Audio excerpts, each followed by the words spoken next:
Chapter 257. Grom Hell roar was mighty and domineering. Whether it was his trademark roar, his courage, or his unparalleled violent attack power. Tearing a lion apart with his bare hands and going through countless battles without a single defeat was not enough to describe the domineering Grom, whom Duque had called Lord Howl before he transmigrated. If one had to describe Grom's strength in one sentence, it would be that he could dismantle a Gundam with his bare hands.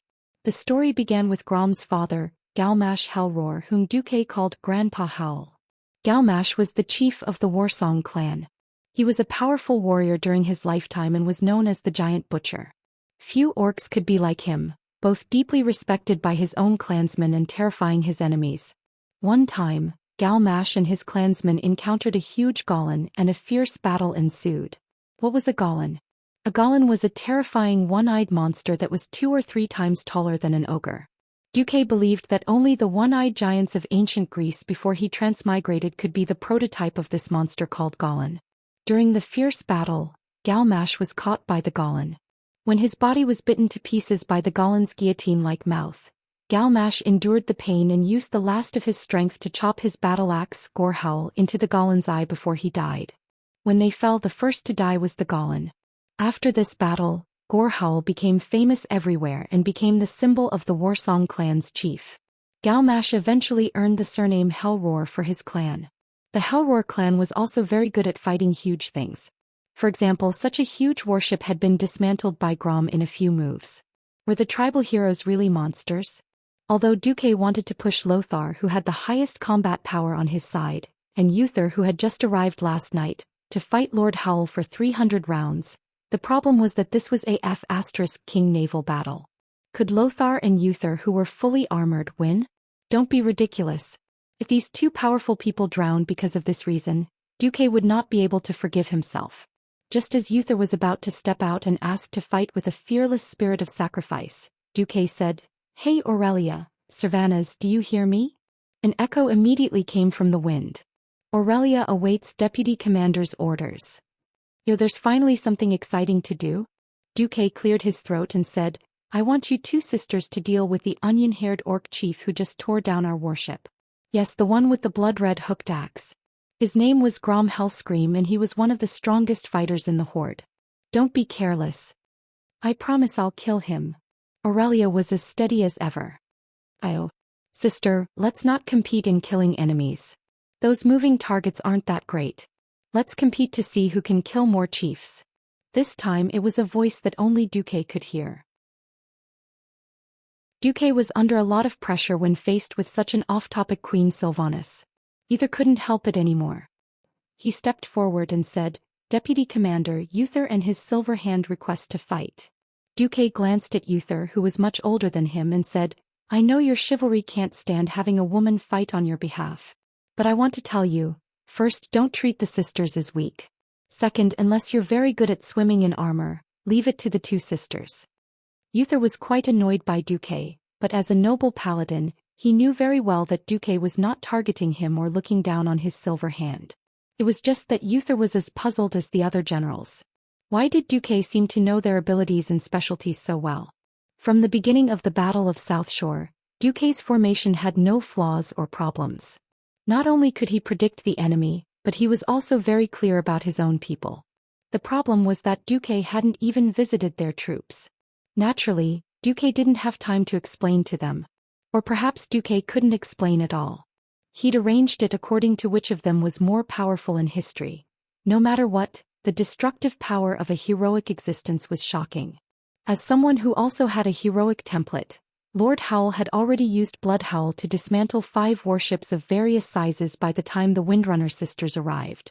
Grom didn't let his guard down at all just because the 2 beautiful elven rangers were dainty and delicate. On the contrary, his instincts towards the strong made Grom very nervous. It was as if he was a dragonfly skimming the surface of the water. His ability to jump over the transport ships and even the junk floating on the sea was beyond Grom's imagination. This level of agility was unheard of. Grom Hellscream felt a wave of disgust. This was the unique aesthetics of the orcs.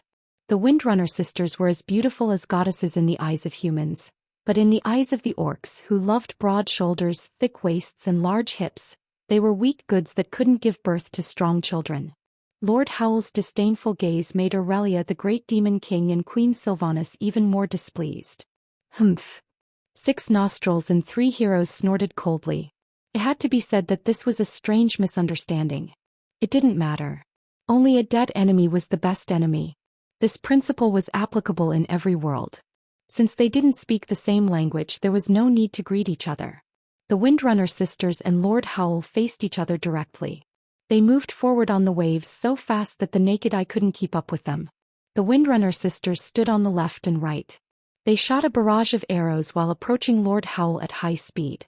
Grom grabbed a stack of shields hanging on the railing of the ship. He easily tore the ropes binding the shields.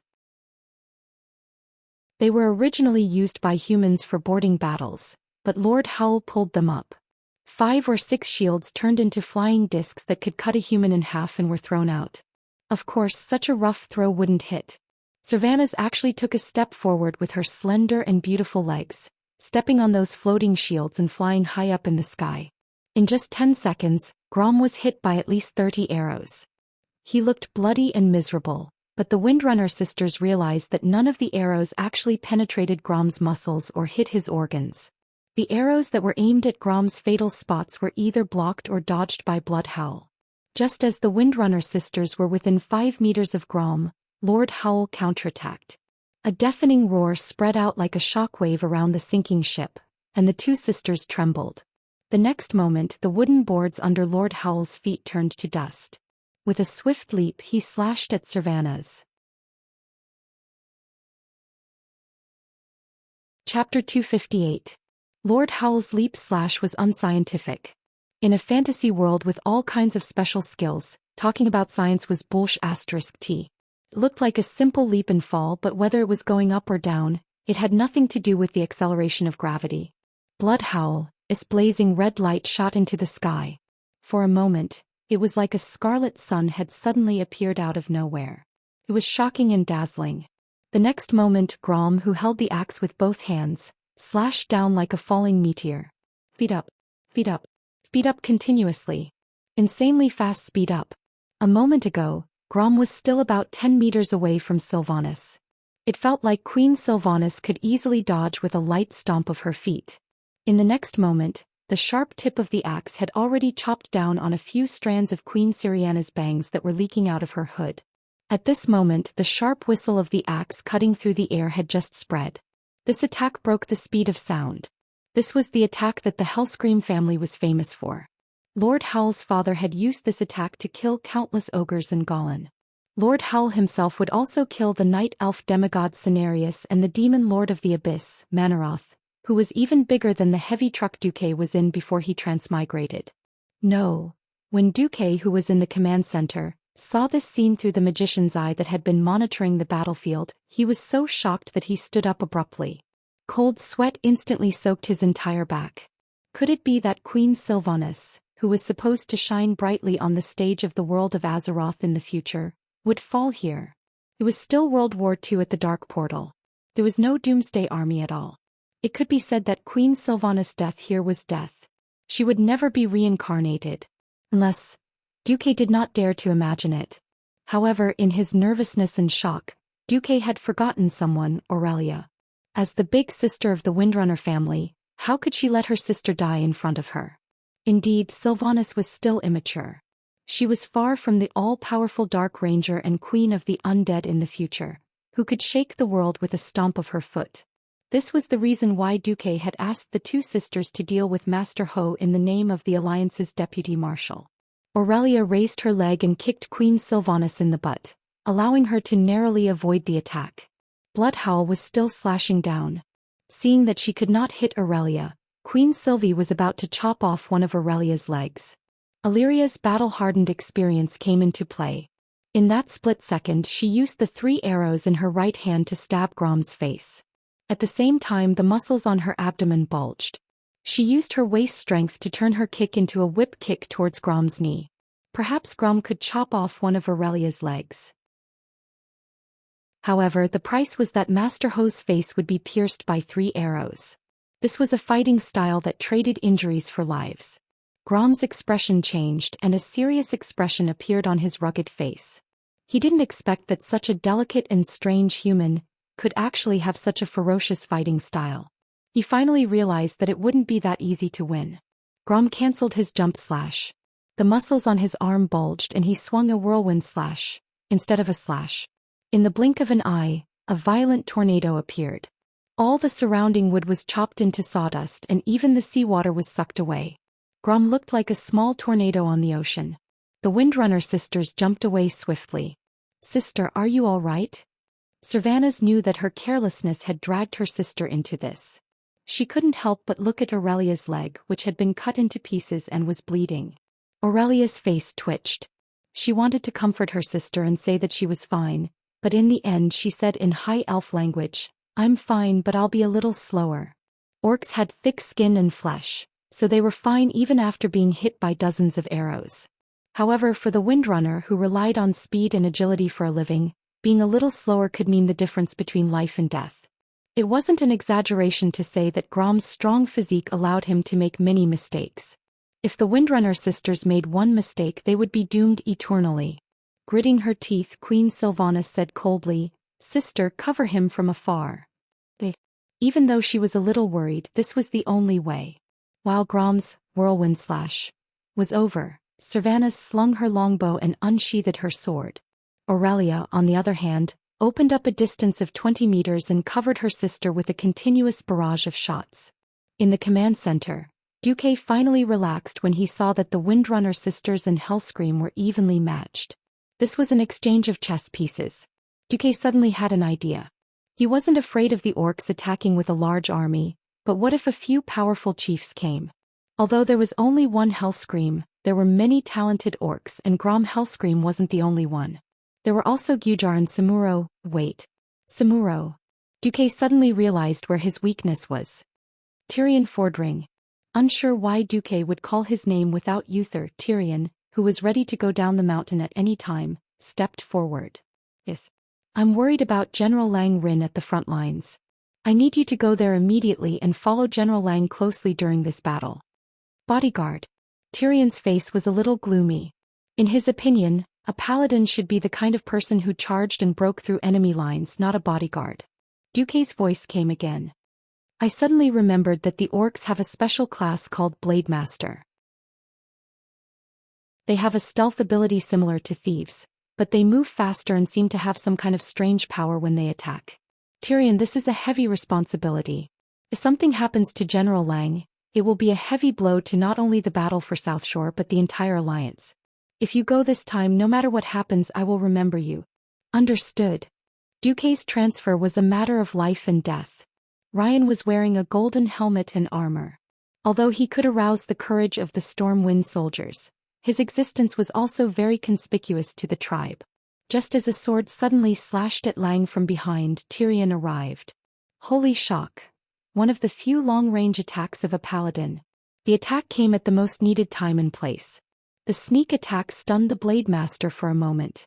It was also at this moment that Lang and General Tom realized what was going on. Two intersecting swords slashed at the blurry figure that was gradually becoming clearer. However, this Blade Master obviously didn't give up. Blade Storm suddenly rolled up.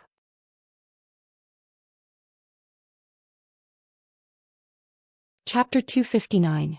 It was another tornado-like attack, but compared to Grom's whirlwind slash, the Blade Storm was the real tornado, the real killer move. A terrifying tornado made of blood and wind swept up from the top of the mountain. Under the high-speed rotation, whether it was Theon, Lang, or Tom, they all lost track of the mysterious sword saint who had ambushed them. They could barely see a green figure spinning at high speed in the turbulent air currents. As Lang retreated with his sword, the Wang family guards beside him rushed forward without any regard for their own lives. The result was that the guards were instantly minced into meat paste. Looking at the familiar faces he had known for many years being killed by the sword, Lang almost wanted to rush into the storm of sword energy and fight it out with the other party. Tom Seamus slammed backwards, using his sturdy pauldrons to push Lang out of the blade storm, killing range. However, the other party chased after him like a shadow, determined to kill Lang. This was no longer a swordsmanship. The high-speed rotation of his body brought with it countless sword energies that were like real swords, slashing horizontally at everything that tried to block his way. The human bodies clad in standard iron armor, the thickened shields wrapped in wooden planks, the trenches dug around the mountain and the stone pillboxes, everything looked so sturdy. However, all these seemingly indestructible things had become victims of the blade storm, terrifying meat grinder. The human body was cut into pieces, and even if it was picked up, it would not know how to piece it back together. The shield was cut into pieces. The trenches were instantly opened up. And the stone pillbox was directly lifted off the roof. The attack of this berserk sword saint was completely beyond human imagination. At this moment, Lang suddenly calmed down and accepted reality. He was very grateful to Tyrion Fordring, who came at the last moment, and he knew very well that he was sent by Duque at a critical moment. But this kind of power was not something a mortal could resist, right? Listening to the high-speed cutting sound, Lang helplessly closed his eyes with a bitter smile. 1 second. 2 seconds. 5 seconds. The blade that represented death never came. Instead, it emitted an intense sound of metal clashing not far from him. Theon's tall and burly figure stood in front of him and Seamus like a nail. The storm of blades slashed at him. Countless swords on his body? Dismember the corpse into 10,000 pieces? None of this happened. Instead, Lang saw an oval cover that glowed with a holy golden light appear on Theon's body. It was this shield that withstood the seemingly invincible blade storm. Was this really a god? Looking at the System Elf's report, Duque was a little confused. Congratulations, Tyrion Fordring, who you urgently dispatched to the eastern battlefield, saved King Lang at the critical moment with blessing of sacrifice and divine protection. King Lang's attitude towards you has risen to entrust life and death. Duque knew what it meant, but Duque was more interested in Theon's two skills. Blessing of sacrifice. Use the power of the holy light to protect an ally, so that the user of the blessing bears a portion of any kind of damage. Divine protection. Stimulate the holy light in the body, using the power of the holy light to make oneself immune to all attacks for a few seconds. The holy light in this world seemed to be more powerful than he had imagined. On the other side, seeing that he couldn't kill Lang even with his ultimate move, the mysterious sword saint reluctantly retreated. His figure disappeared into thin air. After using his ultimate move, he would probably fall into a period of weakness for a long time. That kind of terrifying move, which concentrated all of his strength for a few days in an instant, would not come without a price. He wouldn't have to worry about that guy for a long time. At this time, in the image of the mage's eyes, he saw that Duque had sent Theon to save King Lang. There was a burst of applause in the command center. That's amazing. Vice Commander. Oh my god, how did you think of that? Duque was flattered because this was praise from the 5 kings of the Alliance. Although he had saved his boss, saving Lang was also helping these kings. With a great enemy in front of them, no one wanted the Alliance to fall apart. Well, now we just need to. Before Duque finished speaking, he saw a hunchbacked figure appear in the vision of the mage's eyes. In the next instant, the mage's eyes was destroyed. However, Duque saw that on the 2 hilltops closest to the port, 2 fire rain areas the size of 4 football fields had fallen. A fire rain area the size of 8 football fields. Was this done by an ordinary warlock? Duke and Antonidas looked out of the window at the same time, looking at the burning hills in the distance and the people on fire who were writhing in pain. Those little people on fire in their field of vision were the elites of the Alliance. On top of the hill, the volume of the screams suddenly doubled and then quickly quieted down. And on the beach, naturally, the cheers of the orcs burst out. With the help of the System Elf, a figure that was originally just a small black dot rapidly expanded in Duque's vision, and expanded again and again. It was a hunchbacked orc holding an evil skull staff. His face was old, his movements unsteady, and his back was full of huge bone spikes. It felt like this guy didn't need anyone to touch him, he might throw himself to his death on the road in the next second. But no matter who Duque looked down on, he wouldn't look down on this mysterious orc who used water float to stand on the waves, his body swaying up and down with the waves. He was the terrifying existence that stood at the end of the path of evil in the mortal world. The muscles on Duque's face kept twitching, and his face was ashen as he squeezed out 3 words with great difficulty. Gul'dan, Duque was absolutely sure that the historical ghoul, Dan, did not participate in the Battle of the Hillsbrad Hills. He didn't know if it was because the butterfly Duque had changed the course of fate too much, but it actually attracted ghoul, Dan. The only thing he could rejoice about now was that ghoul, Dan was no longer that demigod ghoul, Dan. After being tricked by Mediv ghoul, Dan's strength had dropped by at least half. Unfortunately, even if ghoul, Dan's strength had dropped by half, he was still not someone that the Sky Wizard Duque could contend against. Duque walked over to Antonidas and bowed deeply. Apologies, Chairman Antonidas. The other party was once a demigod warlock, the strongest orc in the mysterious domain ghoul, Dan. Other than you, only Kuel Salus Sun King can contend against him. Facing the expectant gazes from all directions, Antonidas leaned on his staff and stroked his long white beard, his face filled with the pride of a strong person. Haha. The Dalajan will not refuse responsibility. The same goes for the Dalajan chairman.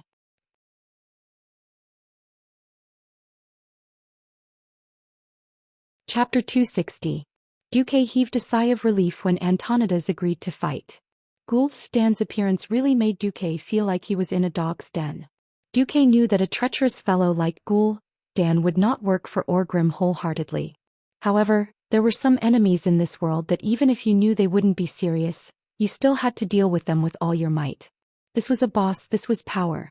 Duque looked at Ghoul Dan's arrogant figure and bit his lips. After he was done with this, he really had to cultivate his strength properly. His strength had to match the situation. Duque knew that even as a Breaking Dawn wizard he would not be able to survive an attack from hundreds of thousands of beastmen. Moreover, he was not one yet. Without the support of the Alliance, even if he had the strength of a god, he would still be overwhelmed to death. In the future, Antonidas had died here, as had the Sun King Anastrian Sunstrider. Fortunately, Duque was not the one who had to face Ghoul Dan head-on today. Antonidas lightly waved his staff in the air. Without anyone seeing how he chanted an incantation, mysterious runes formed a long line in the air in front of them. 3 seconds later, this line was stretched open by some mysterious power, turning into an oval that allowed one person to pass through. On the other side of the circle of light was the empty gate of South Shore. That was the gate that connected the docks to South Shore. The beastmen were not idiots. They knew that if they did not get rid of the humans on the 2 hills and rushed into the town, they would just be sending themselves to their deaths. Under the scolding of the tribe's commanders, the beastmen all charged towards the hills. In the midst of the intense battle, there was an empty patch of land. The next moment, Antonidas appeared alone at the gates of the town. Oh, I didn't think there would be a human wizard who would dare to fight. Ghoul Dan muttered in the human language 200 meters away. However, he knew that Antonidas would hear him. I also want to know what kind of strength the demigod once had. Antonidas was old and shrewd. It seemed to be a compliment, but in fact, it was an outright insult. Ghoul Dan waved his magic staff and death ripples formed from the power of darkness spread out from the surface of the sea. Instantly, countless fishmen 100 meters away were hit. For a moment, the entire surface of the sea surged. Large amounts of blood and corpses were boiling and roaring like boiling water. Ghoul Dan's face was black as he coldly replied, I can kill you even with half of my strength. Come. Antonidas beckoned. Without further ado, the 2 men's spells collided in mid-air. At that moment, the whole of South Shore, with the dock as the boundary, flashed with elemental light of different colors. On the side close to the town, fire, ice and arcana runes of 3 different colors appeared densely. With the dock as the boundary, the side close to the sea flashed with overlapping crimson flames and black shadow magic formations, and they also contained a large amount of mysterious and evil aura. 2 completely different scenes occupied the center of the battlefield, completely enveloping the whole of South Shore and spreading in all directions. The next moment, the spells that poured out from the magic formations around the 2 men collided. The destructive flames and bone-chilling ice collided fiercely in midair. The ice shards and the aftermath of the flames formed a terrifying steam that roasted any creature that tried to get close to it. The evil shadow arrows were scattered by the fireballs, dyeing the nearby grass black, and the vitality of all the plants and animals that came into contact with them instantly withered. The aftermath of the scattered flames was not inferior in any way. It easily burned everything that could be burned. The azure arcane radiance violently shot at the curses that were mysteriously drifting over, rendering the warlock's most mysterious pain attribute curses useless. The battle between these two was even more terrifying than the battle of 10 wizard squads. The shockwaves of the fierce battle easily swept through the town. Duque had long since decided to make South Shore the main battlefield, and he had long since moved the residents away. However, seeing these two freakishly powerful people fight, Duque was still overwhelmed with shock. After all, this was not even Zhou Xian at his peak. Even now, Zhou Xian still had to use more than half of his power to maintain the darkness portal. In other words, Zhou Xian had used less than a quarter of his power to fight Antonides, one of the two Breaking Dawn wizards in the world of Azeroth, to a draw. At this moment, the whole of South Shore as well as the places between the two hills seemed to have encountered a terrifying natural disaster. It was a combination of a tornado and an earthquake. The brick and wood houses on both sides of the main road above the town collapsed like dominoes. Huge trees were thrown into the air by the powerful shockwaves, but before they landed, they would be bombarded by 2 or 3 different kinds of magic. Duque saw with his own eyes the top half of a tree being burned, the bottom half frozen and finally turned into powder by the shadow arrows. Antonides raised his staff, and the sea around Zhou Xian was instantly interwoven with a blue magical radiance. In less than half a second, nearly 100 giant water elementals with 2 thick arms and their upper bodies in the shape of an inverted triangle suddenly appeared from the sea. These water elementals did not say anything, and directly shot over 100 frost arrows at Zhou Xian. Zhou Xian also waved his hand, and dozens of dark blue inverted triangular blue fatties appeared beside him. These strange demons that came from the void used their huge bodies as the best magic shields. At the same time, near the town gate, a spatial passage connected to the void was opened, and many demon hounds that targeted magic professions pounced out, charging straight at Antonides. Humph. The Dalajan president snorted coldly.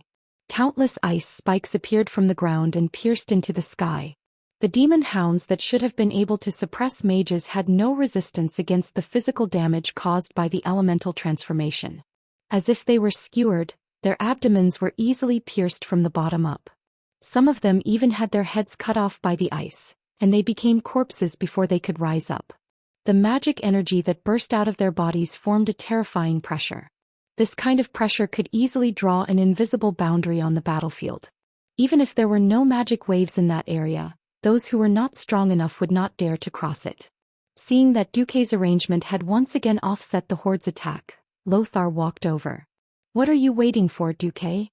"I'm waiting for the exchange. When the horde's cards are gone, it will be the death of the 100,000 horde troops," Duque said coldly.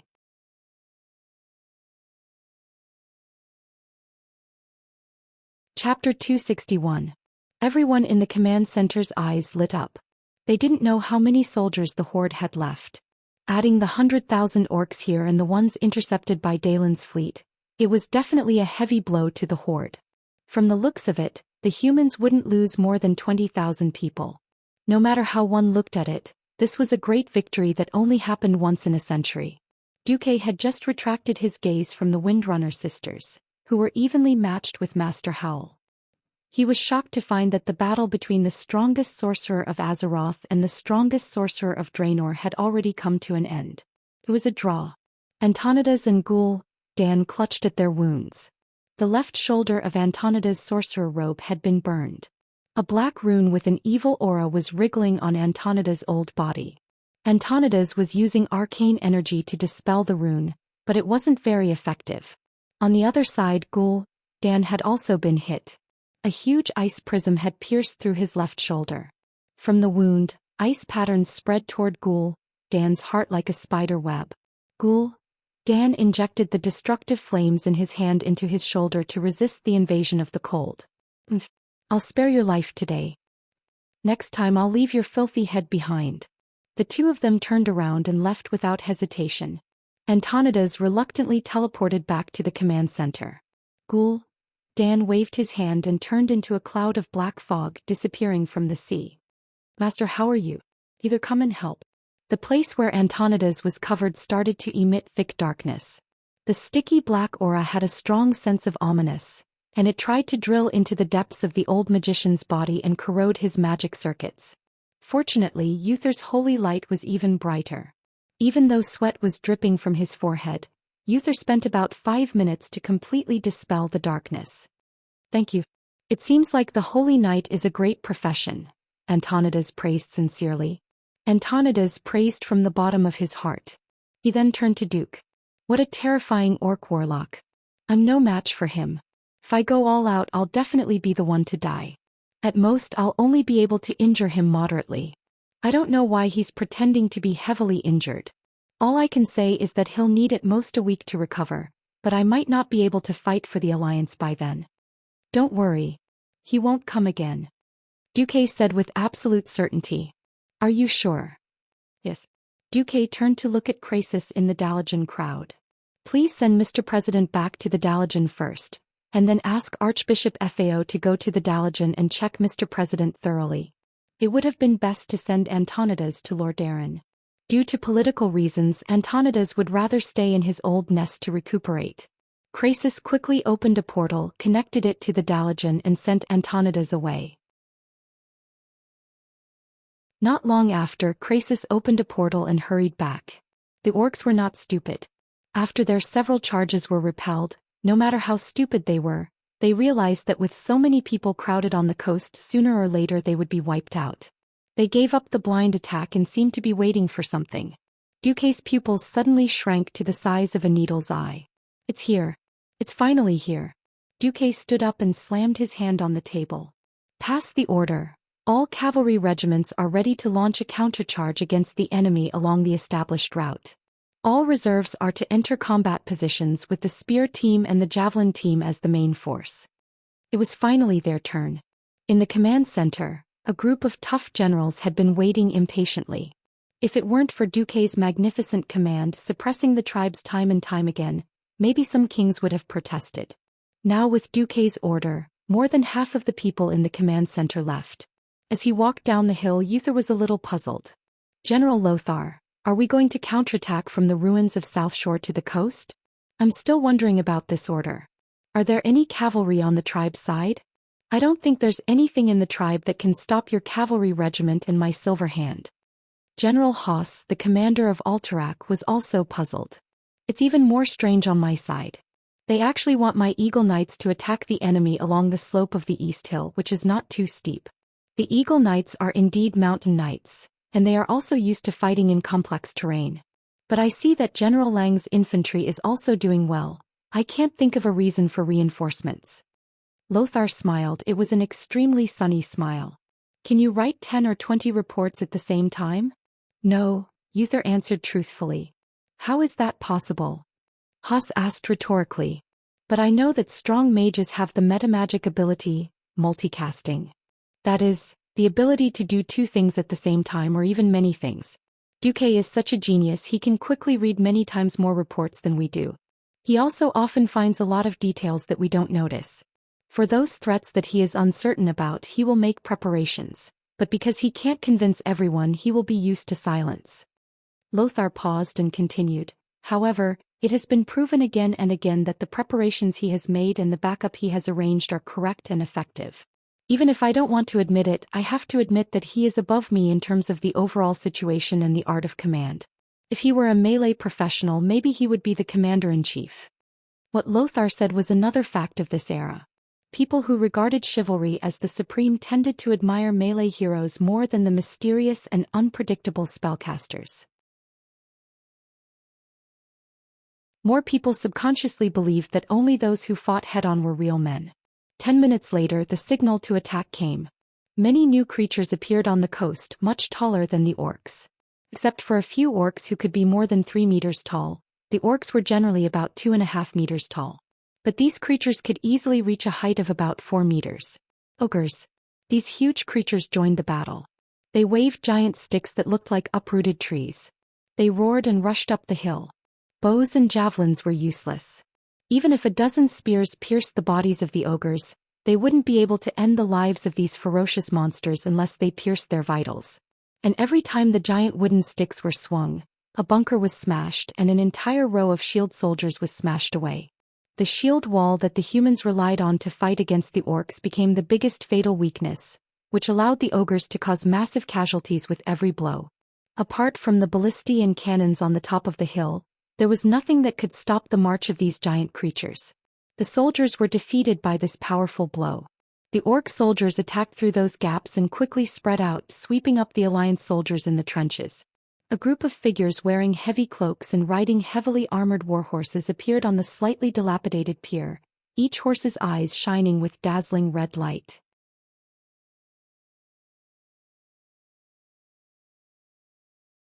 Chapter 262. The Eagle Knights led by Haas attacked the horde along the river at the foot of the eastern hill.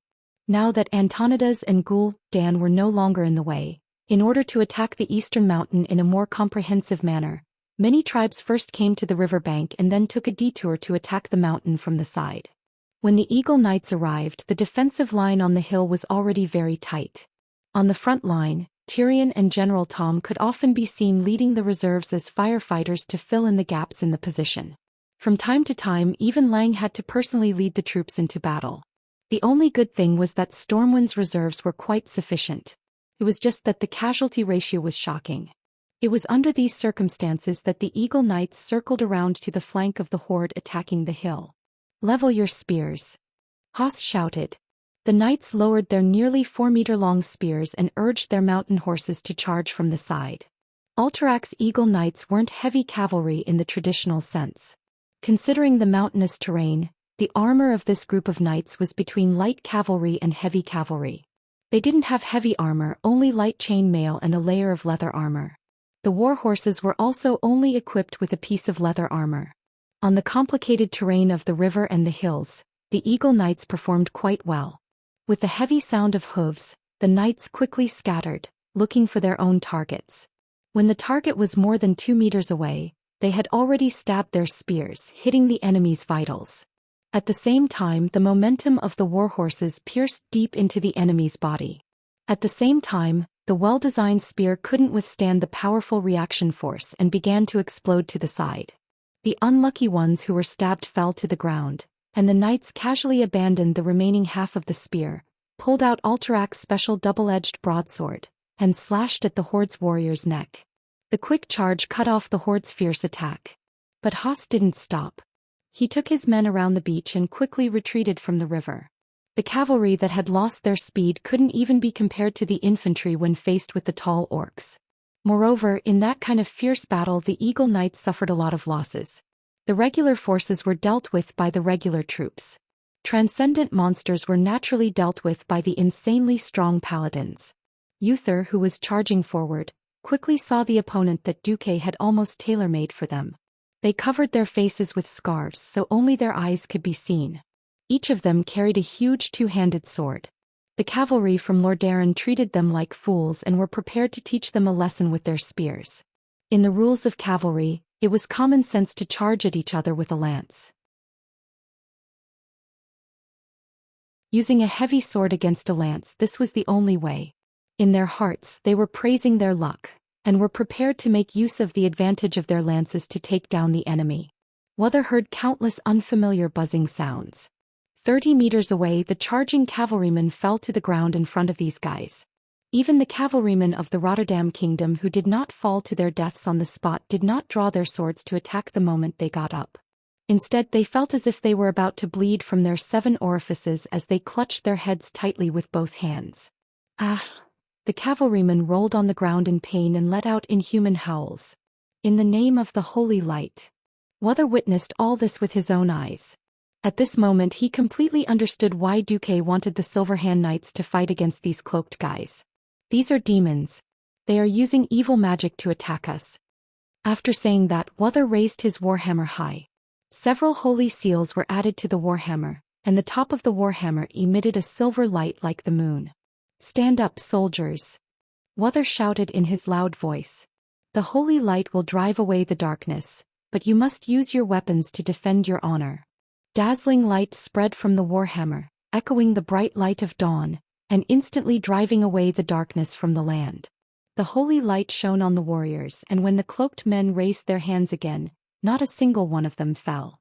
Although the people who got up and the cavalry behind them were still a little scared, when they found that no one fell, they mustered their courage again and let out a deafening roar, charging towards the cloaked knights. However, at the moment of fighting, not only the cavalryman but even Wuthor was stunned. This was because this group of guys were wearing the standard armor of the Stormwind cavalry. The only difference was that they used the spiked pauldrons commonly used by tribal warriors. No. Why? A Rotterdam cavalry screamed. During the days of gathering in South Shore, they had been repeatedly asked by their officers to identify the equipment of the various allies. They could not accept suddenly finding their allies standing on the opposite side of the enemy. While they were in a daze, many of them fell to the ground. Wuthor saw the other party's face clearly again. Their faces were pale, lifeless and bloodless. A pair of evil blue eyes glowed with clear hostility. Most importantly, Wuthor did not feel any life from them. Blasphemy. The filthy tribal warlocks actually resurrected the dead into living corpses? Silverhand defeat them. Wuthor waved his huge two-handed hammer and easily knocked a Death Knight off his undead warhorse. Abundant golden holy light poured into the Death Knight's body, and the guy was blown to pieces by the holy light before he reached the ground. The Alliance soldiers cheered again, encouraged by the amazing skills and power of the paladin. Turalyon, who was at the rear, felt very conflicted. As a paladin, he should be with them, but as Lothar's adjutant, he should stay in the center of South Shore and accompany Lothar to command. The battle between the paladin and the Death Knight began, and neither side could gain the upper hand. At the beginning, Wuthor killed 4 or 5 Death Knights in a row, but he immediately met his opponent.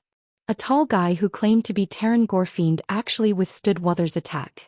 Turalyon saw a Death Knight grab Dathrahan's arm with one hand when they were competing in strength. That hand that looked like a corpse radiated darkness. However, Dathrahan used the holy light to dispel the darkness. Immediately after, Dathrahan took advantage of the moment when that guy retracted his hand and directly hit his head with his hammer. Their skulls shattered like broken porcelain. Turalyon noticed that there was not a drop of blood flowing out of the skull. It was all dry brain matter. On the other hand, the Death Knights were able to win against the normal Alliance cavalry.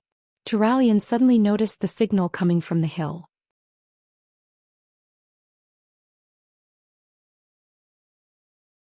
Chapter 263. The Death Knights and Ogres were indeed 2 big cards. If they were ambushed by these 2 troops, the Alliance would definitely suffer heavy casualties. As a transmigrator, Duque remembered at least 70% to 80% of history. When a surprise attack was no longer a surprise attack, the so-called surprise attack would only be a joke. Duque raised his hands and waved his index fingers at the sky. Windsor immediately understood. Send my order, the Dalajan mages get ready. Your Excellency Kel, Thuzad? Your Excellency Krasis? No problem. We've been ready for a long time. Both of them replied affirmatively through the magic communication. Below, the 2 cavalries fighting fiercely on the ruins of South Shore were already fighting for real. Send my order to retreat. Turalyon shouted to the nearest messenger. He knew that this person would use his horn to spread the order. Cover each other. Retreat outside the town and regroup. The soldier nodded and raised his horn. He blew it twice, then another long horn. After hearing this, the squad leader began to shout orders to his own team to gather their soldiers. In fact, it was not easy, especially in a chaotic situation where both sides were entangled. Fortunately, the Rotterdam cavalry had made arrangements early in the morning, and their tactical execution was quite good. They took out chain-flying hammers that looked like hinges used for cannons.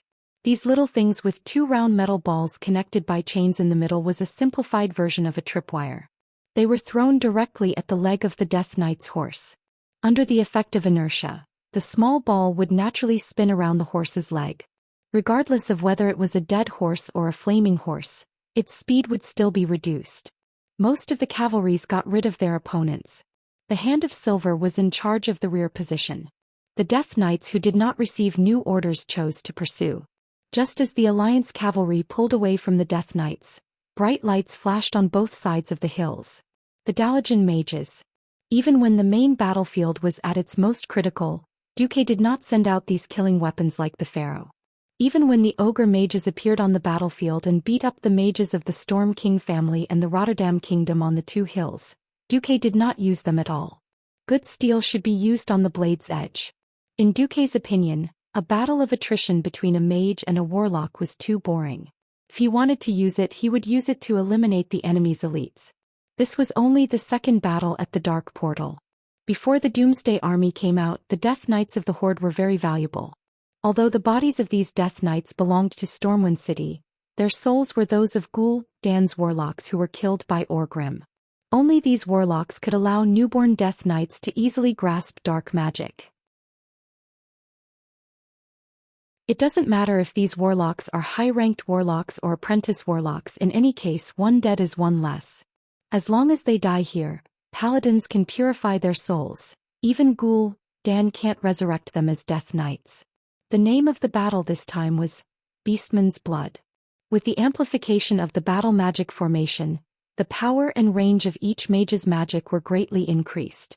The money spent on this magic formation alone was enough to equip an infantry regiment of 5,000 people. It was all worth it. The huge fireball that blotted out the sky and covered the earth poured down from the hills on both sides, leaving long trails of flames behind. That spectacular scene made countless people raise their eyebrows. Even the retreating Rotterdam cavalry and paladins of the Silver Hand couldn't help but be tongue-tied. It was too magnificent. The fireballs that poured down from both sides were like two huge waterfalls of fire, easily crossing the distance of hundreds of meters and blasting towards the Death Knights. The fireballs fell on the ruins of South Shore like a torrential rain, causing an effect that exceeded everyone's imagination.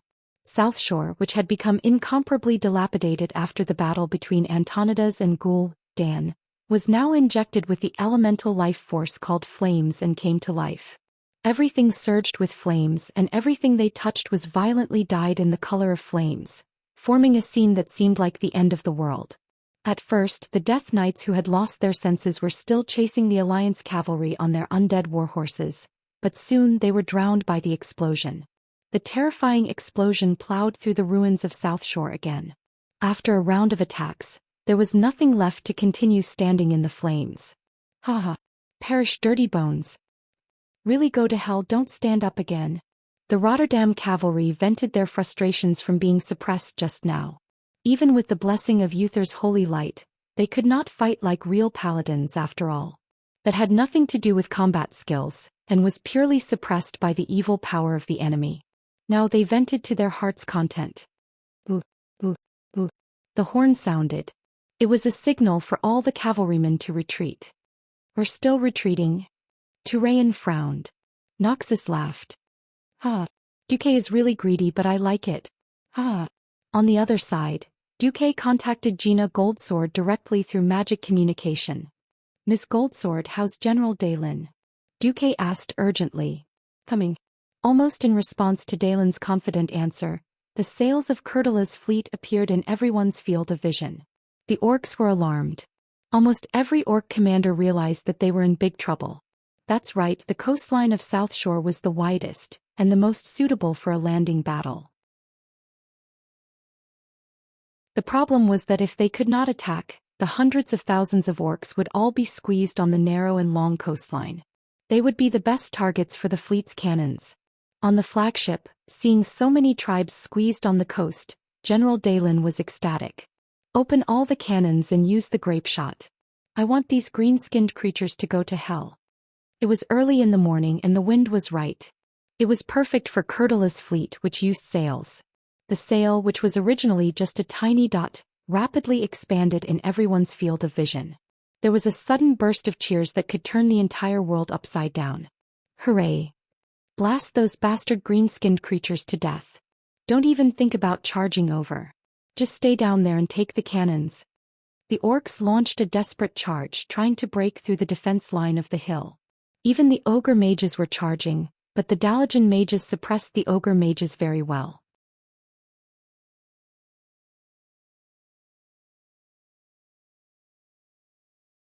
Chapter 264. The Alliance soldiers stood tightly on the defensive line on the hill, holding their weapons steadily. Their spears were pointed diagonally downwards and stabbed at any approaching orcs. The soldiers formed a continuous shield wall, and the trained javelin soldiers kept throwing rain of death from the higher trenches. The orcs kept attacking these squads with absolute numbers, but they could not break through the alliance's defensive line. At this moment the sound of cannons rang out in the distance.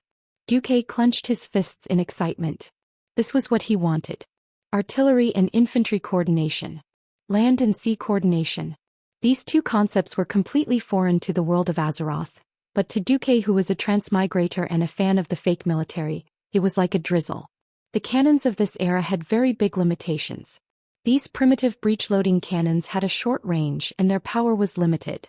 No general or marshal would have thought of asking the fleets that entered the battlefield later to help with the cannons. To the kings of the Alliance, as long as the Alliance could withstand this wave, it would be a very impressive victory. Who would have thought that Duque's appetite was so big that he actually wanted to swallow all 100,000 orcs? And it was about to come true. In the command center, the faces of the remaining 4 kings were filled with shock and awe. Kurtiraz's complete First Fleet, the half-destroyed Third Fleet, the Fourth Fleet that was chased away by Lord Howl, and the Storm Fleet took advantage of Lord Howl's fight with the Windrunner sisters to approach the shore together. Their cannons were fully opened, and a sky full of bullets poured down on the shoreline that had turned green. A series of flashes quickly flashed across the ship in the distance, followed by rising black smoke that temporarily covered the entire ship. Here, every Alliance soldier had an excited heart beating in their chest.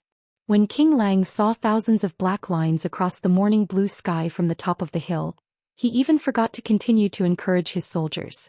Those steel beads mixed with the blazing aura of gunpowder intertwined with each other in the air. In some places the steel beads were so densely packed that they actually collided with each other in the air, producing a series of crackling sounds. But there was no problem. It was as if God had scattered a large plate of black beans from the sky, sprinkling them on the beach with a piercing hum. Even though they knew that the next scene would be spectacular, the Stormwind soldiers and the Rotterdam soldiers on the hill were still stunned by the scene in front of them. The terrifying shellfire plowed through the orcs on the beach.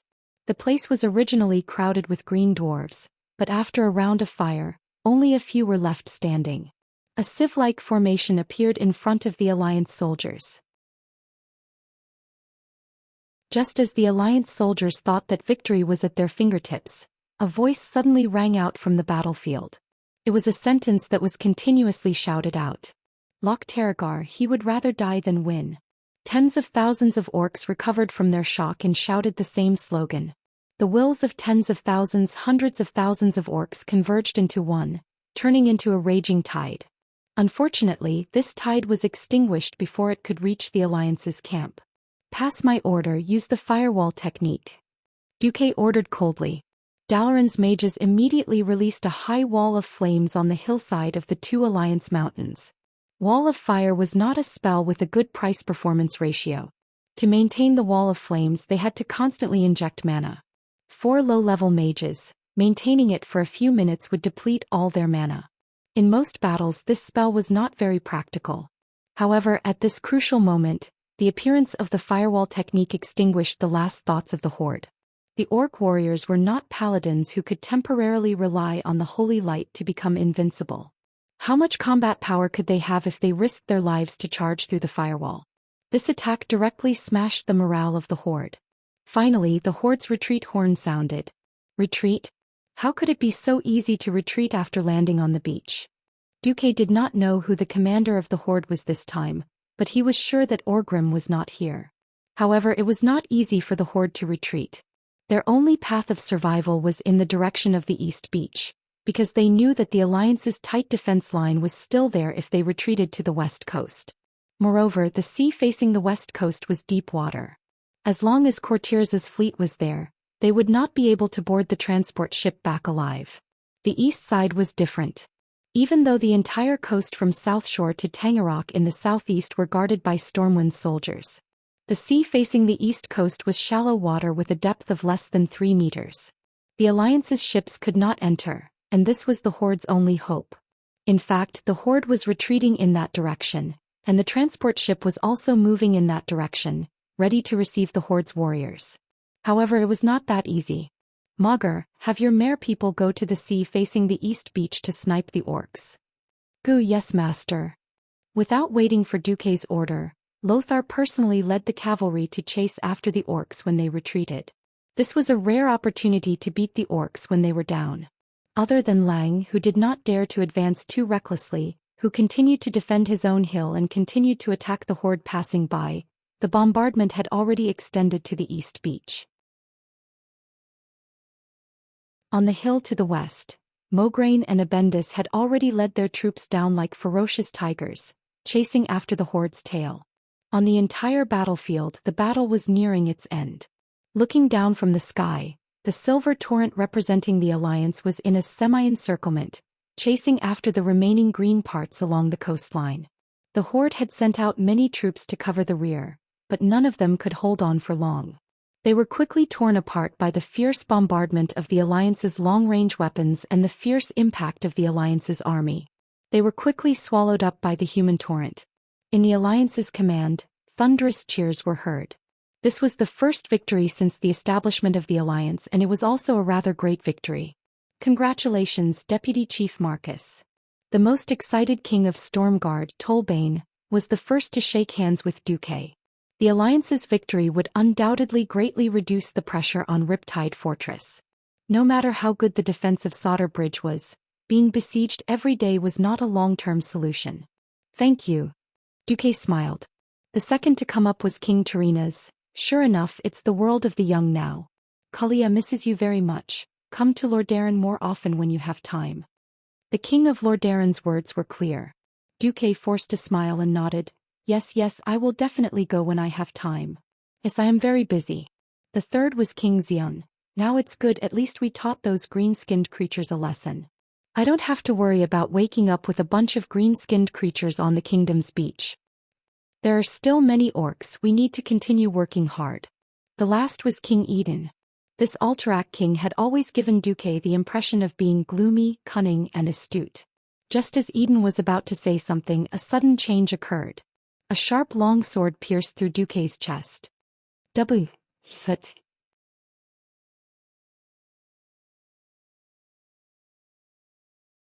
Chapter 265. You should be able to hear me, right? I'm sorry, I admire your wisdom, but if you don't die, the beastmen will not be able to rule this world. A quick and clear beastman language came from behind Duque. Every word entered Duque's ears, reminding Duque of who killed him. Fireblade. Clan. Duke's heart was completely cut in half by the sharp blade. He coughed up blood, and blood spurted out from the gaps between his teeth that were full of blood. You really know our tribe well. It seemed to be a sigh, but it also seemed to have made up its mind. With a twist of the blade, a cold light burst forth from Duke's chest, splitting Duke's entire body into two halves. King Alterac Eden was dumbfounded. Perhaps he was very resourceful and full of ideas, but he had never been a courageous and daring king. This was something all kings looked down on. Seeing the star of the Alliance, who was about to shake hands with him, suddenly killed, King Eden collapsed to the ground, tears and snot flowing out of his eyes. The other three kings were also stunned.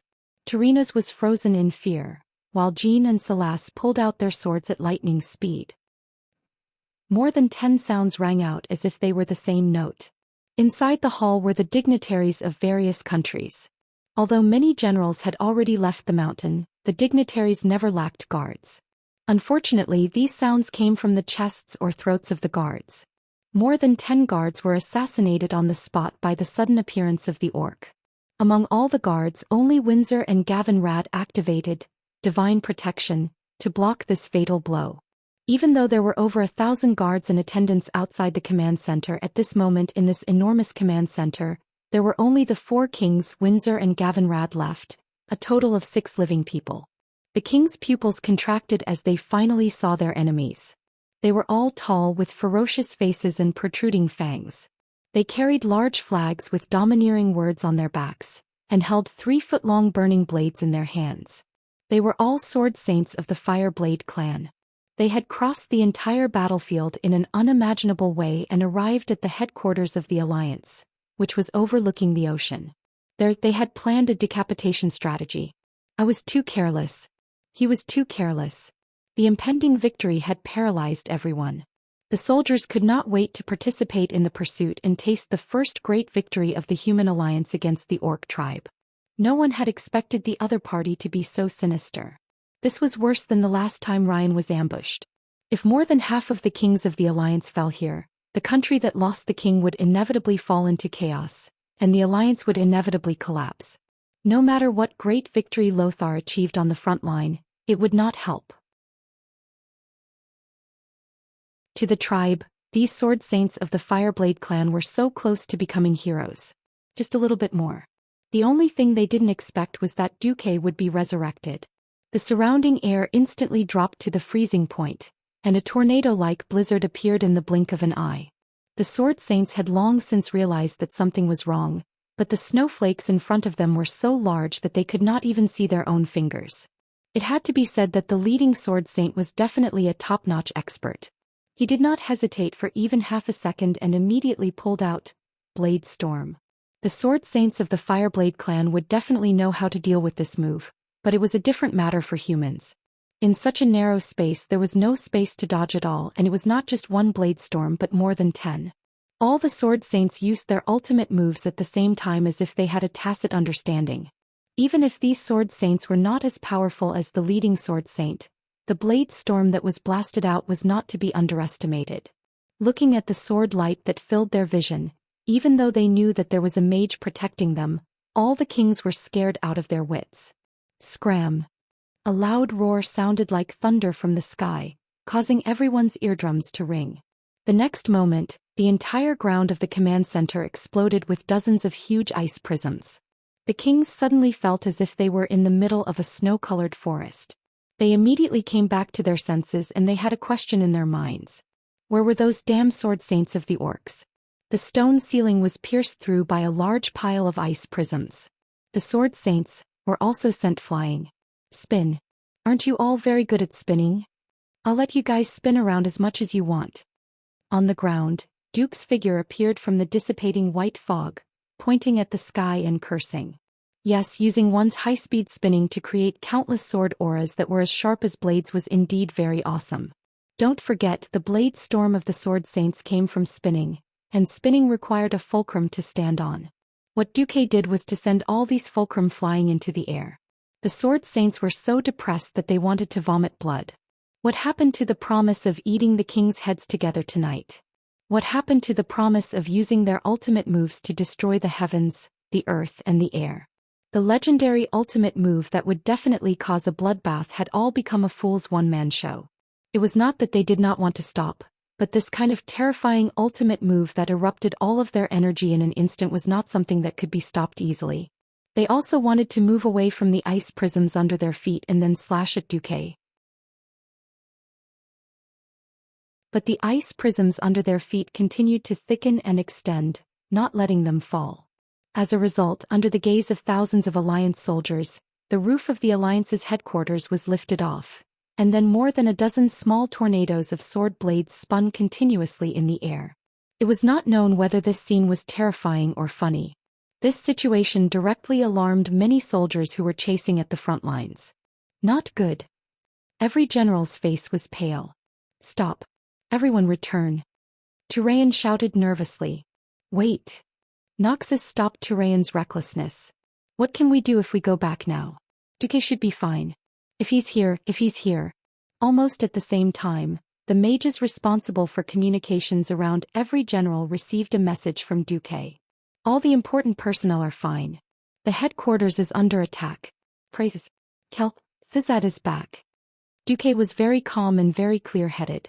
If he called for the cavalry to return now, they would definitely not make it in time.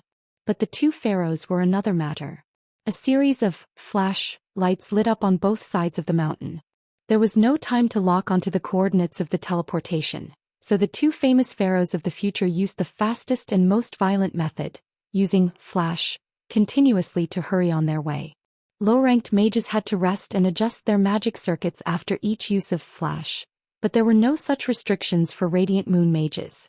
While others could travel 20 yards with a blink, these two fellows could travel 200 yards with a single blink. Moreover, they didn't even need to pause. They were practically burning with anxiety. Originally, Duque had planned to hold out until the two of them returned, but Duque suddenly found an opportunity.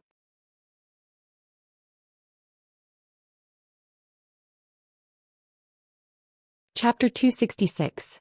The system elf spoke, which was rare. Dear host, do you want to eat them alone? I've scanned them and found that they seem to have skill books that you can use. The system elf was connected to Duque's brain, and this kind of brainwave communication took almost no time. Skill book? Why would a mage like me need a blade master's skill book? I'm tired of carrying such a big kitchen knife. I don't know, but their energy fluctuations are similar to yours. If you can kill them alone, you might be able to extract the skill book from the energy in their bodies. Well, that's possible. At this moment, Duque was excited. Duque yelled loudly. What skills did a blade master have? There were so many blade master skills. But the core of a blade master were still those 4 skills. Gale Step could make a blade master invisible and increase his movement speed. If a blade master attacked a target while invisible, it would cause additional damage and reveal himself. This was much more powerful than a thief's invisibility. Mirror Image could create an illusion of a blade master to confuse the opponent and eliminate all unfavorable magic effects. Critical Strike could increase the probability of a blade master dealing more damage when attacking. Needless to say, Blade Storm, the rapidly rotating blades could easily injure all enemy ground troops in the vicinity, and also made the Sword Saint immune to magic. Any one of these 4 skills could bring great help to Duque. For a moment, great ambition surged into Duque's heart. Fight tycoons. Distribute land. Oh no. It should be, fight the boss. Rob his mother. At this moment, Duque's mind was unprecedentedly focused, completely from the greed in his heart, from the desire for power, and from the anger of being killed. It was a very magical and very strange slight distortion of the mind. He didn't even notice that a few things flashed in the system notification. Detected, greed, in its 7 major sins, activated. You have developed a strong greed for something. Due to your human nature, exploding state. Greed, changed from a negative soul state to a positive soul state. Transforming in progress. You have obtained temporary special abilities, plunder, and luck. Plunder. You can obtain more spoils of war from the enemies you kill. Note, this can be beyond the concept of physics. Luck. Even living enemies can become your luck, because they are your potential for advancement. When luck is activated, you will get a higher chance of critical hits and better item drops. Duque didn't notice, he really didn't notice. He only knew that his magic had been activated. Just as the Blade Masters ended their Blade Storm, the Blade Masters were activated. A large amount of water elemental energy rushed into Duke's ice barrier, and with the help of Rapid Avalanche, the place where the Sword Saints were standing was turned into a giant ice ball that was held up by dozens of ice pillars. A translucent ice film sealed off all entrances and exits. Inside, the temperature was dropping rapidly. At the same time, a huge clockwise snowstorm swept up everything inside. The Sword Saints were so depressed that they vomited blood. Of all times, the enemy had unleashed it. That unreasonable ice tornado did not seem like something a sky wizard could do. It was a morning star, no, a radiant moon. They weren't strong in terms of freezing air. The problem was that Duque had placed a large number of palm-sized round ice flakes in the barrier. In terms of freezing air, it was not considered strong. But the problem was that Dooku had placed a large number of palm-sized round ice shards inside the barrier, and under the sweeping of the ice storm, these ice shards all became the most lethal blades, crazily cutting their bodies. Under normal circumstances, the Blade Masters could have used all sorts of methods to avoid the attack before the spell was formed. However, Duque just had to wait for them to finish casting their ultimate spells. If it were any other enemy, they could have used Gale Steps to escape. But where could they run to now? Because they were weak, they were sucked into the ice storm and lost control of their own bodies. A Sword Saint was definitely an elite among the Beastmen. Compared to other Beastmen, a Sword Saint's attack power, speed, and agility were all maximized. Chopping down trees and boulders would only require 1 slash. In comparison, their defense and vitality were at the level of an ordinary human. After casting their ultimate spells, the Blade Master was even weaker than an ordinary human. The ice blades continuously created wounds on their bodies. Very soon the first Blade Master lost his life. The second, the third. The leading Blade Master's eyes were bloodshot and he let out a ferocious roar. Lokturoger. Even though he was weak, even though his arms were sore and limp, even though every time he swung his blade he still attacked. Relying on his physique that was stronger than the other sword saints, he suddenly stepped on a piece of ice that was already floating in the air. Using the seemingly insignificant reaction force, he shot out of the ice shield's range like a falling meteor. Only you must die. There were countless bloodstains on the Blademaster's face. The wounds caused by the sharp ice blades were already covered with frost. Before he broke through the barrier, the ice blades cut his face again and again. The wounds on his chest were already disorderly, like a piece of rotten meat that was about to be chopped up. There was only a small section of the red flag left on his back. Only the long blade was still astonishingly bright. Only the remaining blood-red eye was surging with endless fighting spirit. Duque raised his head and calmly stared at the Blademaster, who risked his life to launch a fatal attack on him. Duque suddenly admired him. Not everyone had the courage to enter the enemy's rear and kill the enemy's leader. Not everyone had the courage to launch a suicidal charge against the enemy when there was still a chance to escape. If he had chosen to escape, perhaps Duque might not have been able to catch him. But after seeing his brother die in battle, he chose to die together with Duque. He was a hero. Unfortunately, the enemy's hero was my enemy's enemy. Flames were not fatal to the Fireblade clan. Duque's ice circuit had been used up in the huge ice storm, so the only thing left was arcane spells. No longer caring about hiding, the 108 hands of magic formed a huge cloister. One end was the Blademaster leader and the other end was Duque. If he wanted to kill his way to Duque, he had to use the arcane blast from these hands of magic. The dense barrage completely exceeded the limits of what the Blademaster leader could withstand. In less than a tenth of a second, the Blademaster leader was turned into a sieve and fell heavily.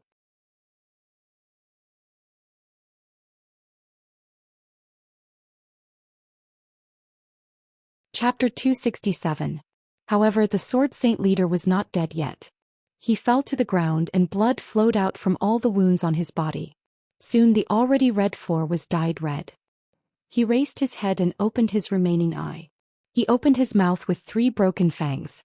Human mage, the one you killed is the chieftain of the Fireblade clan, Dar Triple Bloodblade. May I know your name? Dar said in the Beastman language in a deep voice as he coughed up blood. Duke Marcus, the deputy commander of the Rotterdam Alliance. Duque replied in the human language. So it's you. The great chief of the Fireblade clan slowly closed his eyes. Duque fell silent. A few seconds later, the kings Windsor and Gavinrad, who had come back to their senses, let out angry roars with complicated meanings. Oh, was this the joy of surviving a disaster? Was this a roar praising a hero? Or could it be both? No one knew. Anyway, when the guards on the mountainside nervously rushed over with their swords in hand, and the 2 Kirin Tor counselors rushed over with their lives on the line, what they saw was a bloody and unexpected scene. In the sky, the remains of the Beastman Sword Saint that had already been cut into pieces fell to the ground. On the ground, the bodies of the king's guards and attendants lay everywhere. Miraculously, not a single truly important person died in this assassination. Perhaps the kings were like Eden, paralyzed and trembling amidst the bloodstains. Perhaps trembling like Terina's and finding a chair to sit in. Or perhaps they were like Xion and Salas, leaning on their swords and gasping for breath. The guards were in a mess, not knowing what to do. Calm down. The assassins have all been killed by me. The leader was the chieftain of the Fireblade clan, Dar Triple Bloodblade. It was all right now. Don't panic. All the guards formed a defensive formation to protect their king. I'm not sure if there are any assassins left.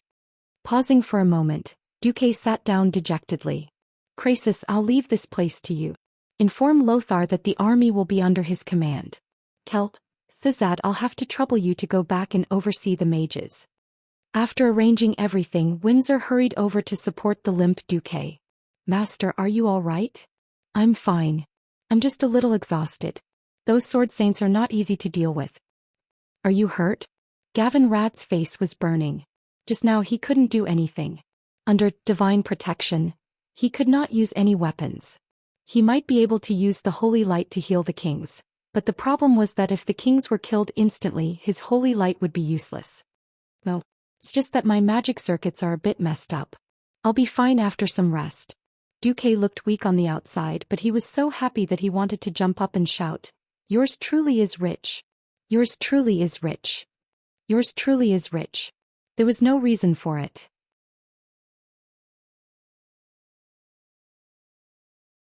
It was because of the few paragraphs in the system prompt.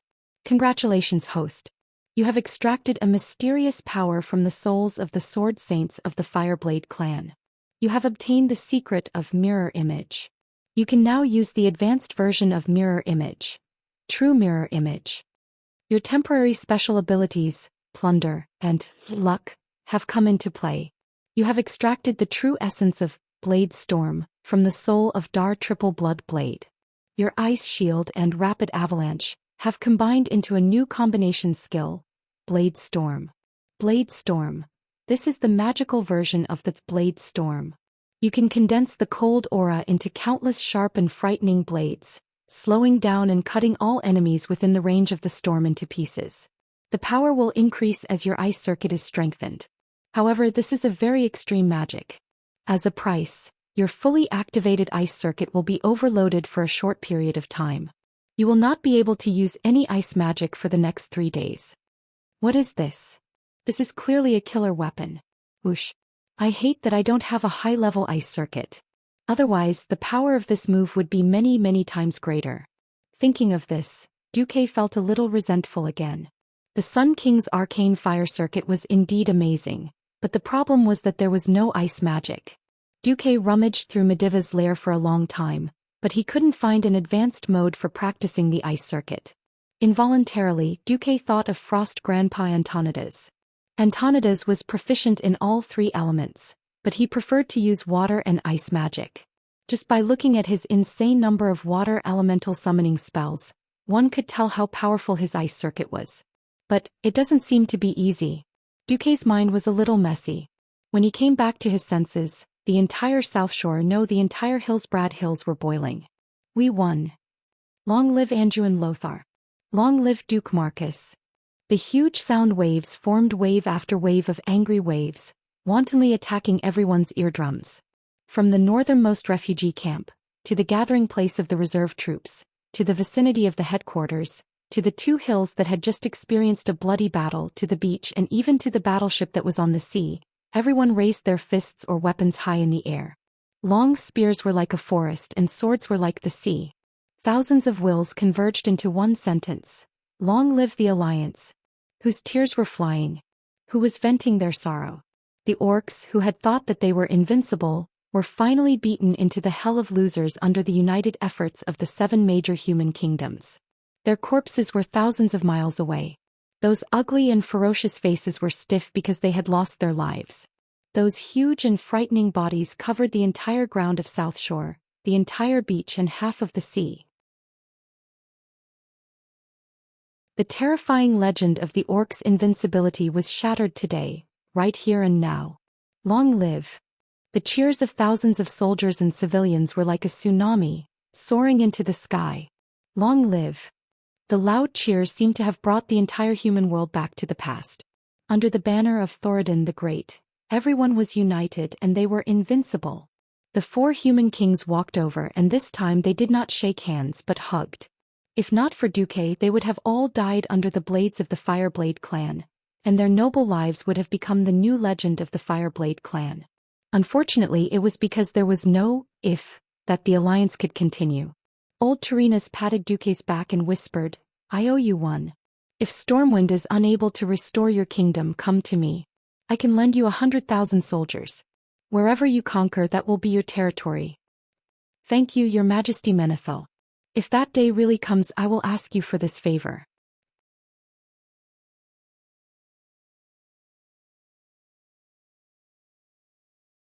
Chapter 268. It had to be said that as the king of the largest human kingdom, Tyrrhenus was quite daring. He was far from the muddle-headed old man of his past life. Previously he said that he would marry Princess Kalia to Duque, but in fact he was just trying to get something out of it. Everyone knew that Princess Kalia had almost no chance of inheriting the throne, because it was passed down through the male line and not the female line. Arthas was definitely the crown prince. The surrounding kingdoms of Lordaeron were all wary of Lordaeron swallowing them, so there was not much chance for their own crown prince to marry Kalia. Kalia's marriage depended on who could bring the most benefits to Lord Darren. Before this, Tarina's and the other nobles of Lord Darren valued Karazhan, which was in Duque's hands. Unfortunately, Duque refused to take the bait, and instead looked like he was obsessed with Aurelia. Now Tarina's decided not to mention Kalia anymore. He directly threw out a more important condition. To be honest, if not for the fact that he knew that Lord Darren was likely to die, Duque might have really agreed. Now it was better to take care of the tribe. If he did not defeat the orcs, all the land and status would be fake. The other three kings were naturally not as rich as Tarina's. Of course, Duque had saved their lives, so they naturally knew how to behave. They all said that they would send gifts once they returned to the kingdom. Hee, that's more like it. Otherwise, I swear on my pettiness that if anyone dares to not return the favor, I will immediately make life difficult for your army as the Alliance's deputy commander. Then you can go cry. Duque laughed in his heart. King Salas Trollbane asked the question that everyone wanted to know. Deputy commander, can I call you Duque? Of course, Uncle Salas. Duque smiled. Didn't you just killed? Duque took the initiative to speak. If it was just now, he might not be able to explain how he came back from the dead, and why there was a graveyard next to the command center, and it would only take him a moment to run to the corpse. But now, his mind moved and the arcane circuit changed. In an instant, 3 identical Duques appeared in front of the 4 kings. It was not as simple as looking exactly the same. They were surprised to find that the 3 Duques were doing different things. One was pointing at the map, one was whistling, and one was taking a sip of the hot black tea that the waiter served. Reginald, give me your sword. Windsor had a general idea of what the dukes were up to. He drew his sword and handed it to the duke who had spoken. In the next second, that Duque slashed the other 2 Duques with his sword. Not only was blood splattered all over the ground, but there was also a shrill scream. King Eden was so frightened that he became paralyzed again.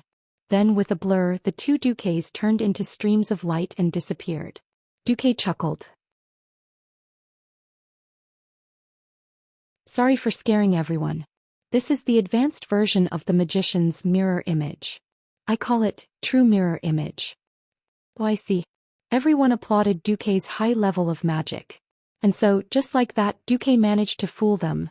There was no need for Duque to clean up the battlefield. As the commander-in-chief of the entire battle, Duque had done a lot.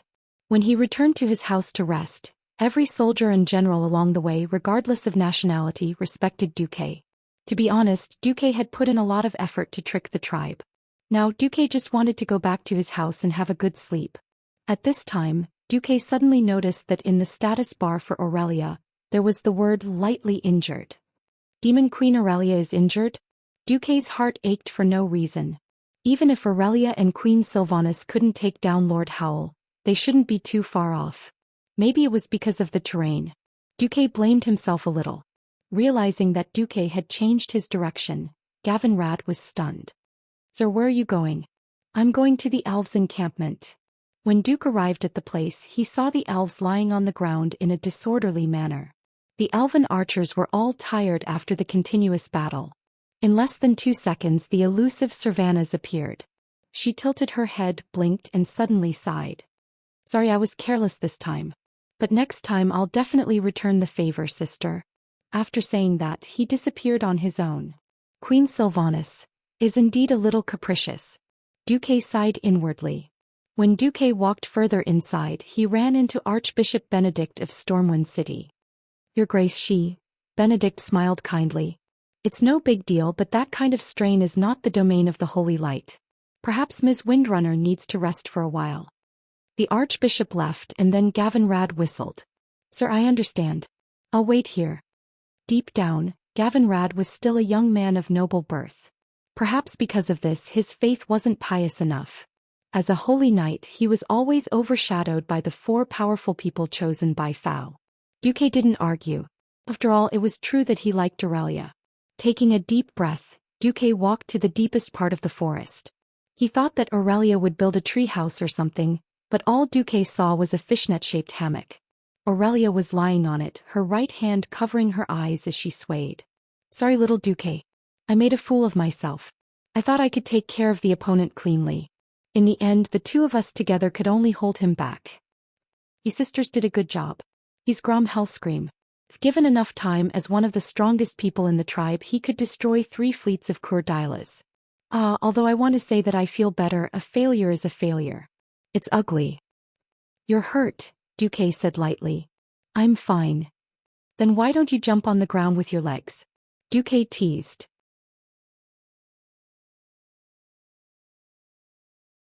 Little guy, are you looking for a beating? Aurelia was a little angry. There's no outsider here. You don't have to hide your injury. When did you become one of us? Aurelia's face suddenly turned red. Just because you went to jail for me? Duque ignored her and went up to Aurelia and reached for her leg. Wait, what are you doing? She pulled out her longbow at lightning speed and blocked in front of Duque's hand. I know a lot about muscle and bone bruises. If you let me handle it, I can let you recover in a week. Or do you want to limp for 3 months? Aurelia thought about it. He wanted to be a cripple for 3 months? Damn it, she was a windrunner. He might as well just kill her and be done with it. Aurelia finally nodded. Okay. But don't lie to me.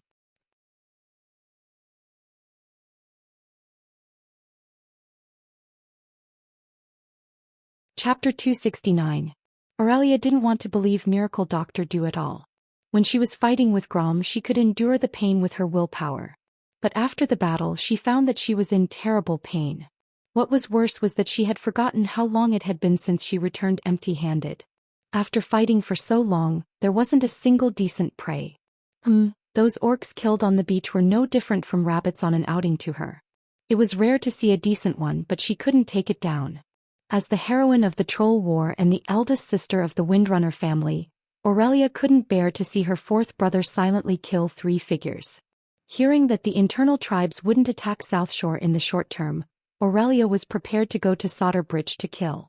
But the pain in her leg made her realize that if she went with her injury, she would probably kneel if she met someone as ruthless as Grom Hellscream.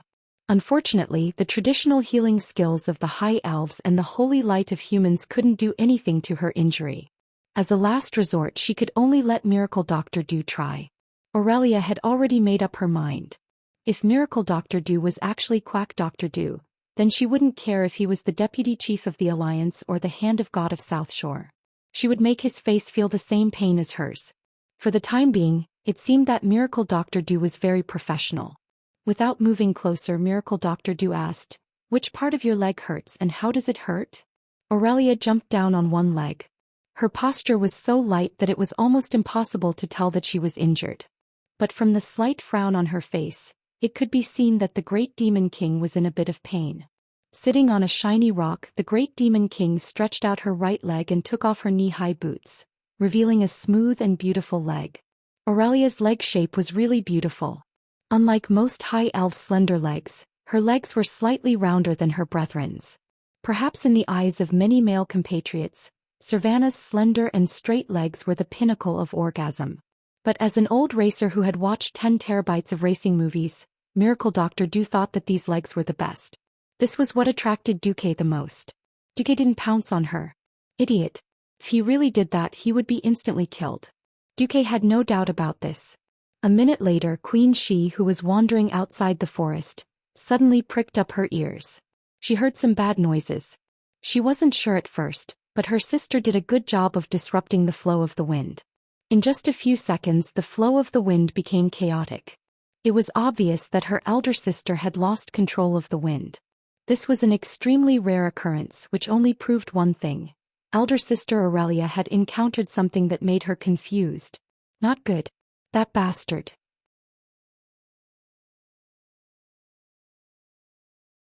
Queen Sylvie's figure instantly disappeared on the spot. The closer they got to the small forest, the clearer the sound of the wind became. Oh no. Ouch. It hurts. Hey, you bastard. You lied to me. Queen Sylvie could recognize Aurelia's voice even if she turned into ashes. No, only the first one was especially painful. I'll be ready in a minute. This was obviously the little bastard's voice. His soothing voice was full of bewitchment. Really? Oh, bastard, it still hurts, stop. I'm going to kill you. I'm really going to kill you. Can't you be gentle? I'll slow down. It's much better now. I knew it. Cervantes couldn't bear it anymore. She instantly passed the paladin who was guarding outside the small forest and rushed in like lightning. The short sword at her waist popped into her hand, revealing a fierce edge. You bastard! What did you do to my sister? Cervantes regretted it a little as soon as she finished drinking. What came into view was a rather awkward scene. Aurelia was blushing and lying on a round stone, while Duque was holding Aurelia's right foot and his right hand was pressing on her forefoot. Although their thighs were in a split position, it was a little very ambiguous. At least their clothes were intact. Looking at Queen Cervantes' sword, Duque was dumbfounded. Aurelia reacted quickly and pointed at her calf. Sister, look, the bulge here is gone. Duque is actually... Now it was Cervantes' turn to blush. I made a mistake. I'm sorry. The next moment her whole body turned into a green stream of light and instantly disappeared. Demon Queen Aurelia glared at Duque. Put down my foot. The treatment isn't over yet. If you let go now your tendons will shrink back. Aurelia blushed and gritted her teeth.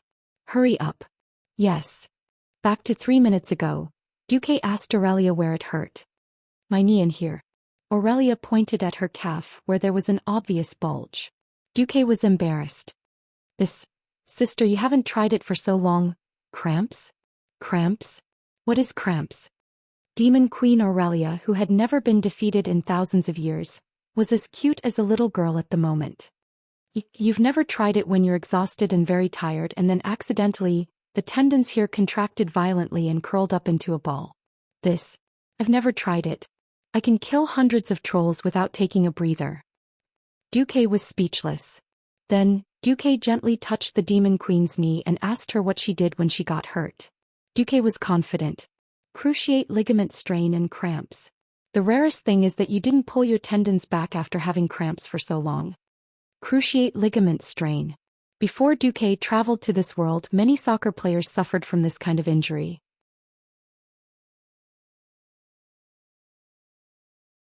It was either because the frequency of the leg movement was too high, and the ligaments could not bear the load, or because they were too tired, causing the two cruciate ligaments in the knee to strain. Of course, there was a more serious injury in the same position called cruciate ligament tear. That would require surgery.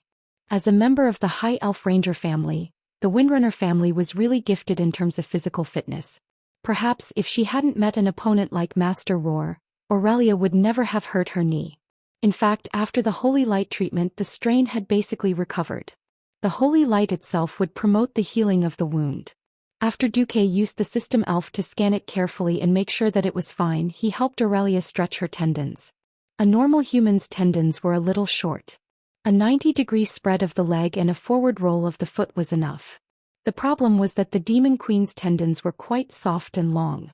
It took a full 150 degrees to pull the sore spot. As a result, he had just forced the Demon Queen to stretch her tendons when Queen Sylvie arrived with her sword.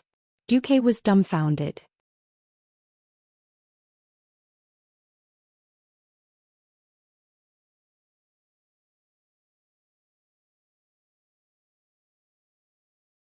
Chapter 270. Little bastard. You made my sister misunderstand so much. I'm going to kill you. I'm definitely going to kill you. Aurelia flew into a rage out of humiliation. Her hydral breast heaved up and down. The blind Duque did not even dare to look at her. Angry women were the most unreasonable. Trying to reason with her was stupid. Duque activated his ultimate skill, universal attention diversion technique. Does your calf still hurt? Dr. Dew's right hand was still holding onto Aurelia's forefoot.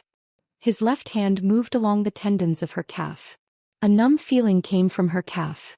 It was like an electric current, striking Aurelia's mind in waves. That strange feeling made the Great Demon King quiver. It doesn't seem to hurt much anymore, the Great Demon King answered truthfully. That's good. Dr. Dew put down Aurelia's leg with a serious face. Then he took out a few cow tendons from his storage bag. In front of Aurelia, he cut them into thin strands and made them into something similar to a knee pad.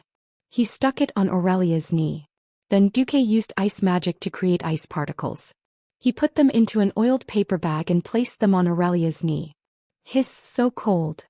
This is called ice compress. Every morning, noon, afternoon, evening, and before bed, Apply ice particles 5 times a day. It will speed up the healing of your knee injury, Dr. Du said seriously. Ice compress had a good effect on knee injuries and knee ligament injuries. Don't ask Duque how he knew. Before he transmigrated, there was an animal in Duque's dormitory who was on the football team. That guy died heroically. Then Duque understood. Are these measures really useful? Aurelia hesitated. Dr. Du revealed a sincere smile. Persist for 3 days. If there's no effect, you're welcome to use a knife to chop me.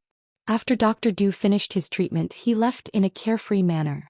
Aurelia sat on the big rock in a daze for a long time before she suddenly came to her senses. Hey, I seemed to be angry just now. What was I angry about? When the ice melted and the numbness passed, she moved her legs and found that the pain in her knees had lessened a lot. Windrunner specialized in agility.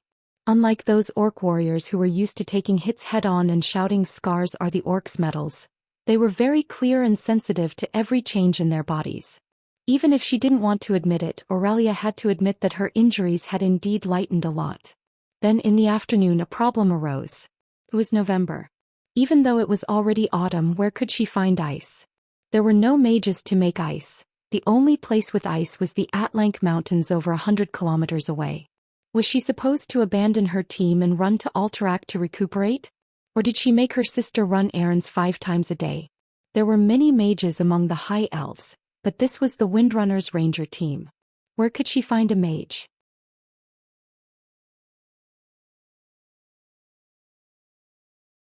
She wasn't familiar with any human mages. In the end, when Aurelia was about to bite the bullet and look for Duque's personal maid Vanessa came. As if she had calculated the distance, the ice did not melt when Vanessa arrived. Vanessa Van Cleve did not give Aurelia a good look. Our master is very busy. For the sake of your injury, I suggest you live closer to him. For some reason, Vanessa had a slight hostility towards Aurelia. Aurelia would not really argue with a minor, so she silently accepted the ice. Duque was really busy. The so-called alliance was just a grassroots team at the moment. Although Lothar seemed to follow Lang and was highly educated, his internal affairs were actually zero. Even though Terina's was a good person and lent Duque 15 internal affairs officers, in fact, all the logistics were still gathered to Duque and decided by the deputy chief commander, Duque. Lothar? Even if Lothar had to be a human stamping machine, Duque would not let Lothar have it easy. Good brothers, even if they fart under the blanket, they will die together. How can I be the only one busy? Hehe. So Lothar was in a difficult situation. Apart from stamping, he was also sent by Duque to various legions to visit the wounded and the families of the dead. The victory in South Shore this time definitely disrupted the orcs' pace of attack. For a long time, there was no report of the orc laborers building new ships in large quantities. Both the Alliance and the Horde knew that it was impossible to maintain the offensive in the coming winter. This was the last battle before winter. If the Horde successfully landed on the Hillsbrad Hills, then the Alliance would not have a good time this winter. This was because the Dalagen, Gilness, Alterac and Torrentberg would all be under the threat of the orcs' attack. On the contrary, the Alliance won a great victory and could at least have a more stable winter. The statistics from this battle were: in the naval battle, more than 1,500 small and medium-sized transport ships were destroyed, and 80 large transport ships with 1,000 people were destroyed. A conservative estimate was about 100,000 Horde people died, but the composition was unknown. In the beach battle, the Horde lost 67,000 laborers and 59,000 official soldiers. Among them, the Warsong tribe lost more than 15,000 people. However, most of the strongest Warsong tribe's main force retreated through the eastern beach. 200,000 Horde people, even the worthless laborers, probably accounted for more than 60% of them. This was a shocking victory no matter how one looked at it. Comparatively, the human side suffered very few losses. The heaviest casualties were on the western coast, where the Horde mainly attacked. The Lordaeron people paid a heavy price for this, which was 15,000 deaths. The eastern hill of the Stormwind Kingdom was much better, but 7,000 people had died in battle. Together with other battle losses, the Alliance lost more than 31,000 people, and nearly 20,000 wounded soldiers were permanently out of the battle line. What was more disgusting was that the orcs were a bunch of poor bastards and there were no spoils of war to speak of. They really did not get any tangible benefits even if they won. When Duque was disposing of the corpses, he ordered them to be pushed into the sea, so that the Murlocs, who had also lost a lot but had no fear of meat, could have a good meal. This might have stimulated the Murlocs to have fertility activities. The only good thing was that the Horde's crazy attack proved the orcs' ambition to occupy the whole world. At the same time, the display of more than 10,000 orc heads in each capital gave every kingdom in the alliance enough capital to declare this a great victory. Winter was coming, and the armies in battle were simply black holes that devoured food. Duque sent almost all the troops of the kingdoms back to their own countries. Basically, the entire South Shore defense line was left with the troops of Stormwind City and Mograine's army, plus the Silver Hand and a Lordaeron cavalry regiment. Of course, the elves were an exception. In the autumn wind that was gradually becoming cold, Duque stood against the wind. Looks like we can have a stable winter.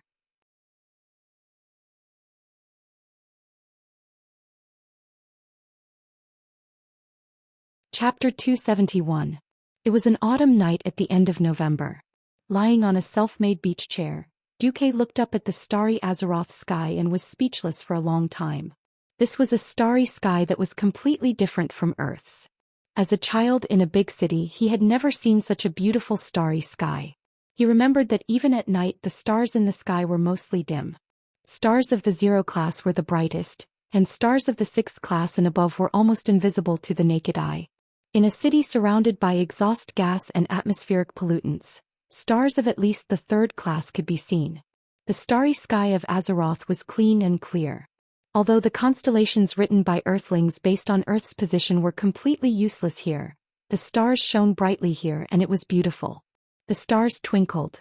Some starlight went out and some new stars lit up like lights in the mortal world. There was a small balcony on the roof of the wooden house that Duque had ordered people to build for him. There was only enough space for a single bed.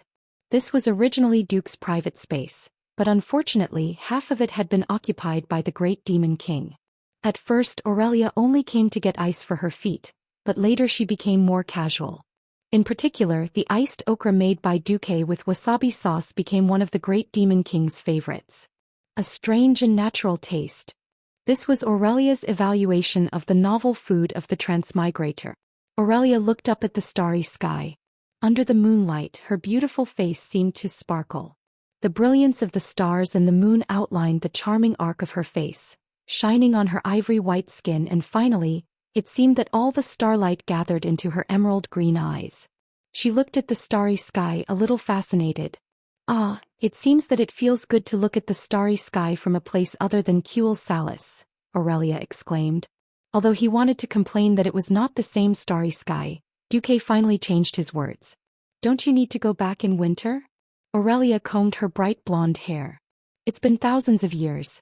I'm used to the scenery of my hometown. It's not bad to go out for a few years occasionally. Unless the Sun King or the Parliament gives the order to give up the covenant with Thoradin the Great, I'll have to play outside for at least a few years." The elves, who possessed eternal lifespans, were truly indifferent to the concept of time. It was no wonder that they had always kept their distance from short-lived races. However, if the general trend of history did not change, it would not be long before the elves lost their eternal lives. Duque did not dare to guarantee anything. The river of fate had long been shattered by Duque. Due to his interference in fate, if the First Orc War ended with the fall of Stormwind City, it would at least be in line with the historical ending. Now, in this World War II, Duque felt that he had lost most of his prophetic abilities. Even though he had threatened the Barif family that the Horde would land from the hinterlands, the Barif family did not believe him. In fact, it was almost impossible to do. This meant that the tribe's transport fleet had to pass through the narrow strait between the northern and southern continents. After all, this strait was over 100 meters high, and under Duke's strong suggestion, King Salas had already ordered the engineers of Fort Riptide to build a new batch of catapults along the cliffs on the north side of the strait. The new militia would be in charge of monitoring the entire strait. As long as the tribe's transport ships dared to pass, Duque was willing to bet that the entire tribe's fleet would sink in the strait, blocking the strait. The scene would be spectacular. It was the same for the coast of the Hillsbrad Hills. Previously, Duque was just bullying the enemy, but not now. Before the last bunch of ripe wheat was harvested in the Hillsbrad Hills, Duque had already mobilized the idle people of Stormwind City to start building forts along the entire coastline. The kingdom will not be able to recover in the next 2 to 3 years. In order to ensure the safety of our temporary residents, please do your best to help. The refugees still had lingering fears from the war less than a week ago. For safety and for the extra food rationed in Duque's work for relief plan, the people sold their labor at a very low price. Under the command of Naga, the Murlocs were building wooden stakes in the shallow waters of the entire coast, greatly reducing the area that could be landed. Moreover, Duque's Murlocs had begun to set up camp in the shallow waters of the western side of Tangarok. After this winter, if the tribe dared to attack again, they would have to face a line of defense that was as hard as a meat grinder. "Hey, which direction will the tribe attack from next?"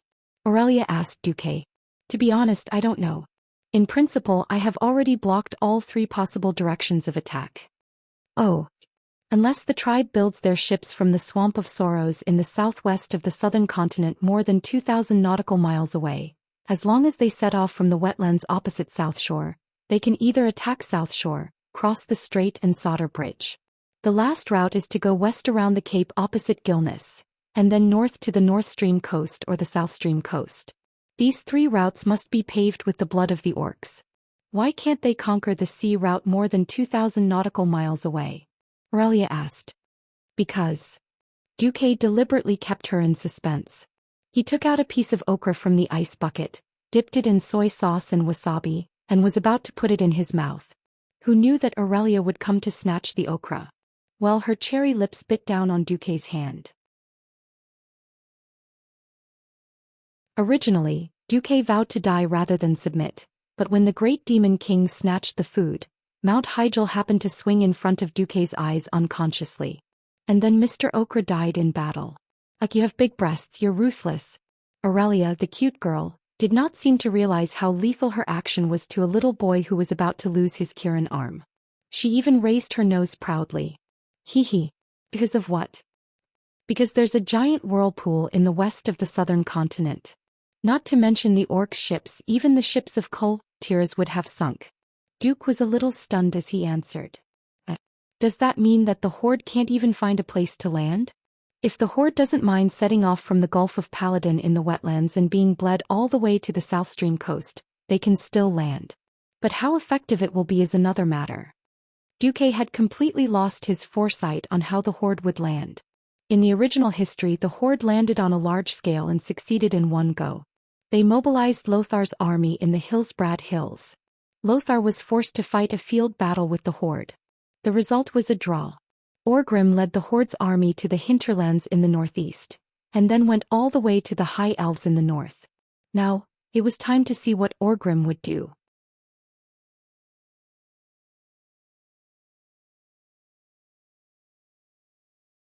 Chapter 272.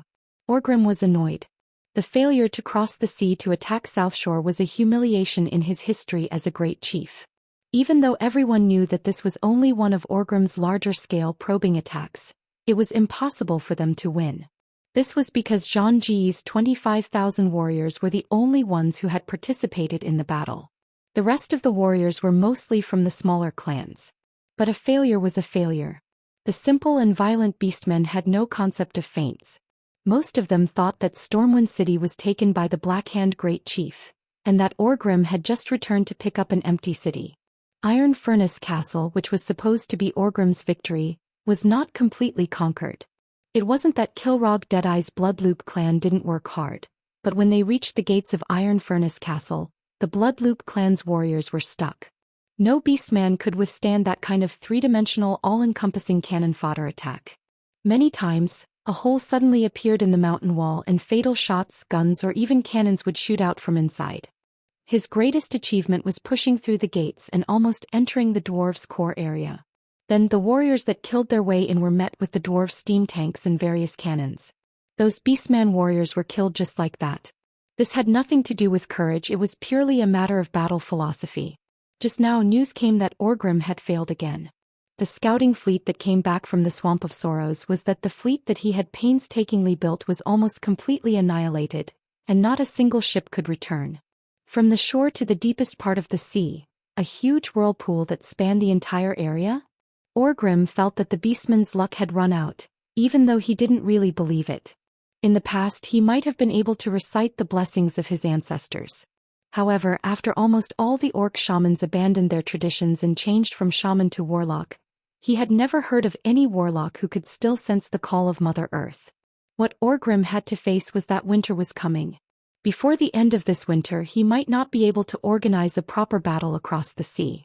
Wetlands, as the name suggested, was an area formed by a large number of swamps and shallow puddles. Spending the winter here was a nightmare. Beastmen were hardworking, but given a choice, no one would be willing to spend the winter in such a wet and cold place. Not long after Orgrim became the great chief, his reputation started to show. He did not have enough confidence to subdue those hot-tempered chiefs. Moreover, the requirements seemed so reasonable. We are willing to fight to the death for our tribe. But at least give us a peaceful winter. No clan would choose to start a war in winter unless it was a disaster that would wipe out the entire clan. We have conquered an entire continent. The warriors of the tribe are very tired, and winter is the season to produce the next generation of warriors. I can't oppose this tradition. What are the orcs doing in the winter? As long as there was enough food, the beastmen would roast themselves over a fire, eat the food that had been stored, and carry the female beastmen to give birth to the little beastmen. This was a tradition that had been passed down for tens of thousands of years. Orgrim reluctantly agreed to withdraw the army to the south, to the more comfortable Loch-Moden area. In order to appease his Blackrock tribe, he even moved most of them back to the Elven Forest. Of course, the Blackrock tribe was happy to travel for half a month back to this territory that they had sacrificed more than 100,000 of their kind to conquer. After all, it was warmer there and Duque did not burn all of the forest. There were still many trees that could be used as charcoal to keep them warm during the winter. Orgrim's only consolation was that his new assistant, the chief of the Dragonmaw tribe and shaman Zulu Sid, brought him that news as well as his biggest worry, Ghoul Dan was injured. He went to see Ghoul Dan yesterday. The former ruler of the tribe was not in good condition. Apologies, chief. The humans have a very powerful mage. Even though I heavily injured him, I won't be able to work for the tribe for a long time. As he spoke, Ghoul Dan's breath was weak, and his shoulder was completely covered in ice. Or rather, half of his body was stuck in a block of ice. Orgrim squinted his eyes. He had seen human ice magic before, but this was the first time he had seen such a terrifying one. An icicle had pierced through Ghoul Dan's shoulder. With the wound as the center, there was a terrifying cold energy that didn't dissipate. Orgrim roughly used Hammer of Destruction to smash away half of the ice, but it was useless. The ice seemed to be like a slime that could grow infinitely, and in just a few seconds, it returned to its original state. Orgrim furrowed his brows. This is a mysterious energy method of humans called Arcane Circuit. That powerful mage injected a portion of his power into my body, and it formed an independent circuit. Before I destroy this power, my injury will not heal. Orgrim nodded. Rest well. Orgrim left after saying this. He did not even ask Ghoul Dan to provide more death knights. Who knew that as soon as Orgrim left, Ghoul Dan would sneer. In front of his confidant, the twin-headed ogre warlock Guggle, the ice on his shoulder shattered with a loud bang. The seemingly extremely cold and powerful icicle was now stuck in Ghoul Dan's shoulder like a small piece of chopstick. Orgrim, you fool who doesn't know what power is. Very well, go back to your war. I still have other things to do. Because of your relief, I will have more freedom to focus on these things. I will continue to play the role of a loyal warlock who was wounded for the glory of the tribe. But I swear, this will not be forever. Soon I will get what I seek, and then you and the tribe will disappear from my sight forever. I will set up a new force to replace you, a force that is only loyal to me, and then I will transform the world according to my plan. Ha ha ha ha. Ghoul Dan laughed wildly. His laughter greatly encouraged the remaining warlocks of the Shadow Council. After Orgrim left, he went straight to the Dragon's Roar tribe's encampment with his guards. Next to the Patriarch's tent, Orgrim saw a thin and wrinkled old beastman, but there was still a pair of sharp brownish-red eyes under his gray and tattered braid. Zulu hid. Orgrim shouted. The old beastman shaman looked towards the source of the voice and found that it was the great tribal chief calling his name. He immediately stood up and pushed away the wine glass and large plate placed in front of him.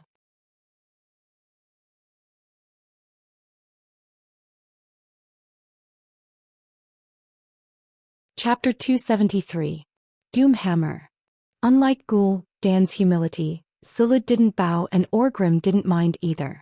After all, Zulud was a tribal chief, the leader of the Dragon Maw tribe. He was also a shaman, the only shaman who accompanied his tribe after coming to this world. Furthermore, Orgrim felt more comfortable talking to a typical beastman like him. It was because of the shaman's strange prophecy, or rather, the things he could provide that Orgrim was very interested in. "How's that going?" Doomhammer didn't bother with pleasantries and directly took the wine cup Zulud handed over. The wine inside was very good, and the human blood that flowed into the cup made it even more delicious.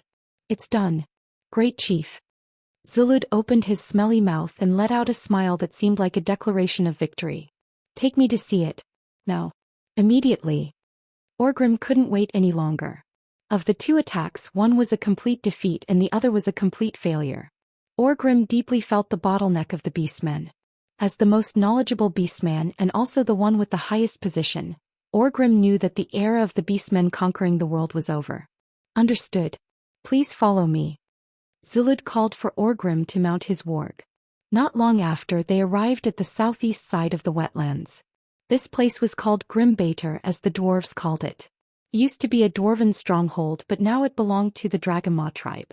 While the rooms in the dwarven stronghold were large enough for the dwarves, it wasn't friendly to most of the beastmen. Zulud had most of his tribesmen who had nothing better to do expand this place. The stronghold was well equipped, and it was built inside the mountains, making it easy to defend. This was very important because there was a killing machine here that could break through the damned defenses of the humans. Zulud brought the great chief and his guards deeper into the stronghold, and finally arrived in front of a large iron gate. One could imagine that behind the gate was a vast underground hall. "What's inside? You told me a few weeks ago that you sensed an incomparably powerful mysterious force that could change the entire situation. Is this thing inside now?" "Yes, my great chieftain. I hope the thing inside has that value. Dino, Zuluhid, for the sake of that illusory image of yours, I sent you 30,000 elite orcs as a search team and 100,000 laborers as excavators. If it weren't for you, I would have gone all out to attack South Shore. Now, if you disappoint me, I don't mind showing you the wrath of the great chief." Orgrim raised the hammer of destruction in his hand and made a threatening declaration. "You won't be disappointed, great chief." Zuluhid wrinkled his nose and revealed a rough smile. At this moment, one of Orgrim's guards tried to touch the handle of the gate. "Wait." The Dragon Maw tribe's chief issued a stern warning. He took out a strange thing from a large bag on his waist. It was a huge and ordinary-looking golden disc. He raised the disc high up in the air. "I am the master of Demon's Soul, and I order you to appear in the name of my master, Guardian." It was hard to tell if Zuluhid was using the shaman's power or not. In any case, in the eyes of the great tribal chief and the dozens of orc guards, they could only see countless sparks surging from the huge iron gate, gathering into a figure in the void in front of the iron gate. The figure gradually became clearer. It was a tall and strong humanoid figure wearing unfamiliar bone armor. Its top looked like a demon's skull that had lost its skin and flesh, but it was burning with flames. Its eyes were balls of black flames. This strange existence floated in front of them. It was as tall as the orcs, but it looked sluggish. It emitted an indescribable power and a sense of vigilance. "We want to go in," Zulud said as he raised the demon's soul in front of him and pointed at Orgrim and his guards. He was telling it that we included those creatures. The strange existence nodded, turned into countless sparks again, and disappeared in front of the gate. The Dragon Maw tribe's chief nodded to his great chief, indicating that they could enter. "What will happen if we barge in?" Orgrim asked. Very bad. That time a messenger came with your message. He didn't wait for me to remove the guard before rushing in. Then that guard appeared out of nowhere and grabbed that idiot's head with its huge, burning hand. Then that idiot's head turned to ash. Orgrim could almost imagine a huge flaming claw grabbing the careless beastman's head, flames coming out of his orifices. A few seconds later, the beastman stopped screaming, and his body went limp as his head turned into a pile of ash. Fortunately, Zulu Hid was a pure orc, and not a schemer like Ghoul Dan who made Orgrim uncomfortable all day long. Fortunately, Ghoul Dan was heavily injured. The huge iron gate opened with a squeak. Inside, there were dozens of heavy metal chains that had been heated red by the high temperature and were attached to the wall. Oddly enough, Orgrim thought that he would see a gigantic creature cramming the entire cave. In the end, at the end of the magical chain that got thinner and thinner as it got closer to the center of the room, was a human female. From the point of view of the entrance, her face was pressed against the ground, and she was lying on her side with her head facing the innermost part of the cave. She was wearing a crimson-red gauntlet and leggings with golden edges, and a sexy bikini battle armor. As a woman, she was very beautiful. She had a head of fiery red hair and a body that was incomparably seductive in the eyes of humans. He didn't know if it was because of comfort or despair, but Orgrim could clearly feel that she was actually awake, but she was lying there just like that. Orgrim was enraged. He pointed at the plump breasts and slender waist with his thick finger and cursed at Zulu Hid. "You idiot, you're attracted by these shriveled breasts and slender waist. Bastard. I don't care which human queen or princess she is. Zulu Hid, you're dead." At this moment, Zulu Hid smiled mysteriously and knocked on the disc in his hand. In the next moment, the seemingly human woman and the chain rapidly grew in size together. A few seconds later, Orgrim recovered from his shock. "Haha. Well done, Zulu Hid."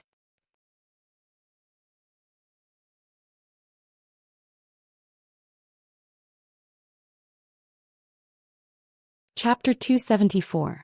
The threat of the Horde had not disappeared. The Alliance and the Horde were like two giant beasts fighting to the death. They had to stop fighting in the face of the weather and lick their wounds. The refugees from the Stormwind Kingdom who were stranded in the Hillsbrad Hills received a batch of crucial summer food, but it was not enough, so Duke went to the Berev family for this. Duke did not see Duke Berev. The Duke had gone to Altrak. Unexpectedly, Janice, who met Duke on behalf of the Duke, agreed to Duke's request to buy rations. "No problem. The people of Stormwind have made outstanding contributions to the resistance against the Horde. It is only right for the Bear family to do something for them. How about 10,000 tons of wheat this year? According to the previous price." This time it was Duke's turn to be surprised. 5,000 tons back then was a 30% premium. According to the previous price, it sounded like the Bear family was still a scam. But this was not the time. The battle in South Shore made the entire northern continent realize that the threat of the orcs was close at hand. Those terrifying green-skinned beasts wanted to slaughter all the humans in the world. As a result, the price of everything related to the people's lives soared. Even if the Alliance used a great victory to prove that they had the ability to defeat the Horde invasion. The various kingdoms also introduced a lot of policies to suppress the skyrocketing prices, but the most important thing was that the price of grain still increased by more than 2.5 times. Selling at the previous price wasn't a scam, it was a huge sale. Duke was moved. "This really. I thank you on behalf of the people of Stormwind." "No need to thank me. Helping the people of Stormwind is helping the Alliance and Alterac." The Duchess smiled kindly. "Yes, I heard that your private army's equipment isn't enough. Is there anything the Bear family can help with?" In a state of war, the price of weapons, food, soldiers and everything related to warsword. Duke's luxury goods business had long been stagnant. If it wasn't for the fact that he had gathered enough weapons and equipment before the war, Duke's so-called private army would have to be equipped with a bamboo spear, of course. Everyone lacked weapons, especially after losing their own country. Even if Duke opened a blacksmith shop in the refugee camp north of South Shore, workers and raw materials were still scarce. Obviously, the Bear family did not lack these things. "I'll be honest with you. Whether it's Stormwind or my private army, they all need it. May I ask, what do I have to pay for this?" "Mrs. Janice," Duke asked politely. As a testament to the friendship between the Bear family and the Marcus family, these small gifts are not worth mentioning. "If I must say what I personally wish for, could I ask you, Duke, to teach my daughter the secret of multicast?" Duke was stunned, then he smiled. The best way to deepen the relationship between nobles was through marriage. Mrs. Janus was very clever. If it was the duke of the past, a duke and a duke's daughter would definitely be a good match. Now, Duque was the rising star of the Rotterdam Alliance, the alliance's deputy commander, and he had saved 5 kings and won the Battle of South Shore. Duque was almost synonymous with miracles.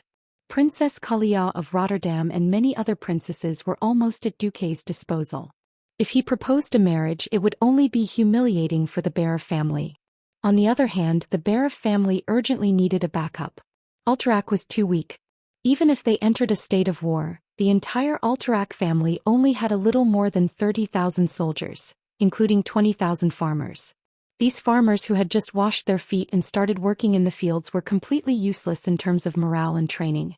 Putting aside the ambitious Rotterdam kingdom, the wandering Stormwind kingdom was an ideal partner to work with. Perhaps the refugees of Stormwind would stay near South Shore for a long time, but as long as the 7 human kingdoms still existed, and as long as the alliance existed, Stormwind would definitely not dare to take the risk of being criticized by the world and covet Alterac's land. In a roundabout way to save the country, the Barev family proposed to let Alucia become Duque's disciple. In Azeroth, although there was no saying that a teacher for a day was a father for life, the relationship between a teacher and a student was still very important. If it wasn't for national righteousness or the rise and fall of a country, it would be shameful for the entire human kingdom to betray and kill one's teacher. Even if it was in the name of righteousness, it was not something to be proud of. This was also why in the original history, Khadgar was criticized by many for killing Medivh for the sake of the world. Duque thought for a while. I now have the responsibility of the Alliance's deputy commander. I may not have much time to teach Miss Alucia. At this point, Duchess Janus was so nervous that her heart almost jumped out of her throat. This was how relationships were. If one did not advance, they would fall back. It was very difficult to maintain a stalemate. Moreover, Stormwind had already gained a foothold. The Barev family, which was weaker in terms of military strength, needed help from Duque and Stormwind in order to deal with the threat of the orcs. Things were different now. The current Duque and Stormwind could completely ignore Alterac and the Barev family. Not befriending the Barev family would do Duque no good, nor would it do him any harm. If he considered the destruction of the Barev family in the future, Duque really did not need to save this family. At this moment, the faces of the undead Janus and Alucia from Scholomance that appeared in Duque's mind overlapped with the Janus in front of him. For some reason he suddenly sympathized with the Barev family. He had fought for so long just so that he would not become a ghoul. It was as if Duque could see the Alucia Barev of the future, standing among a group of necromancers. Even though her family was not far away, she could only wait for the Lich King to summon her to the holy land of the undead scourge. Mrs. Janus dissected the corpses one after another. At that time she was no longer the elegant and beautiful mistress of the Barev family. In her crazy eyes, those soulless zombies were her only friends. Since the start of the First War, too many kingdoms and families had been destroyed by the 3 consecutive wars. Duque was not a savior. He could not save everyone. However, since this tragedy was happening right in front of his eyes, he might as well save them. Thinking of this, Duque changed the topic. However, if the Barev family does not mind, I am willing to discuss the mysteries of magic with Miss Alucia. At this moment, Janus finally let out a sigh of relief.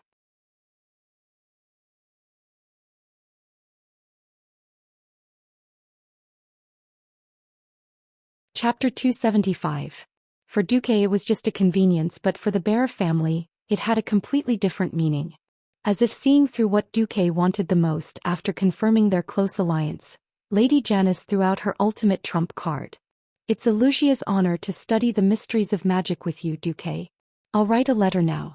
Please pass it to Alucia when you go to the Dalajan. Duque was curious. Madam, you know that I'm going to the Dalajan?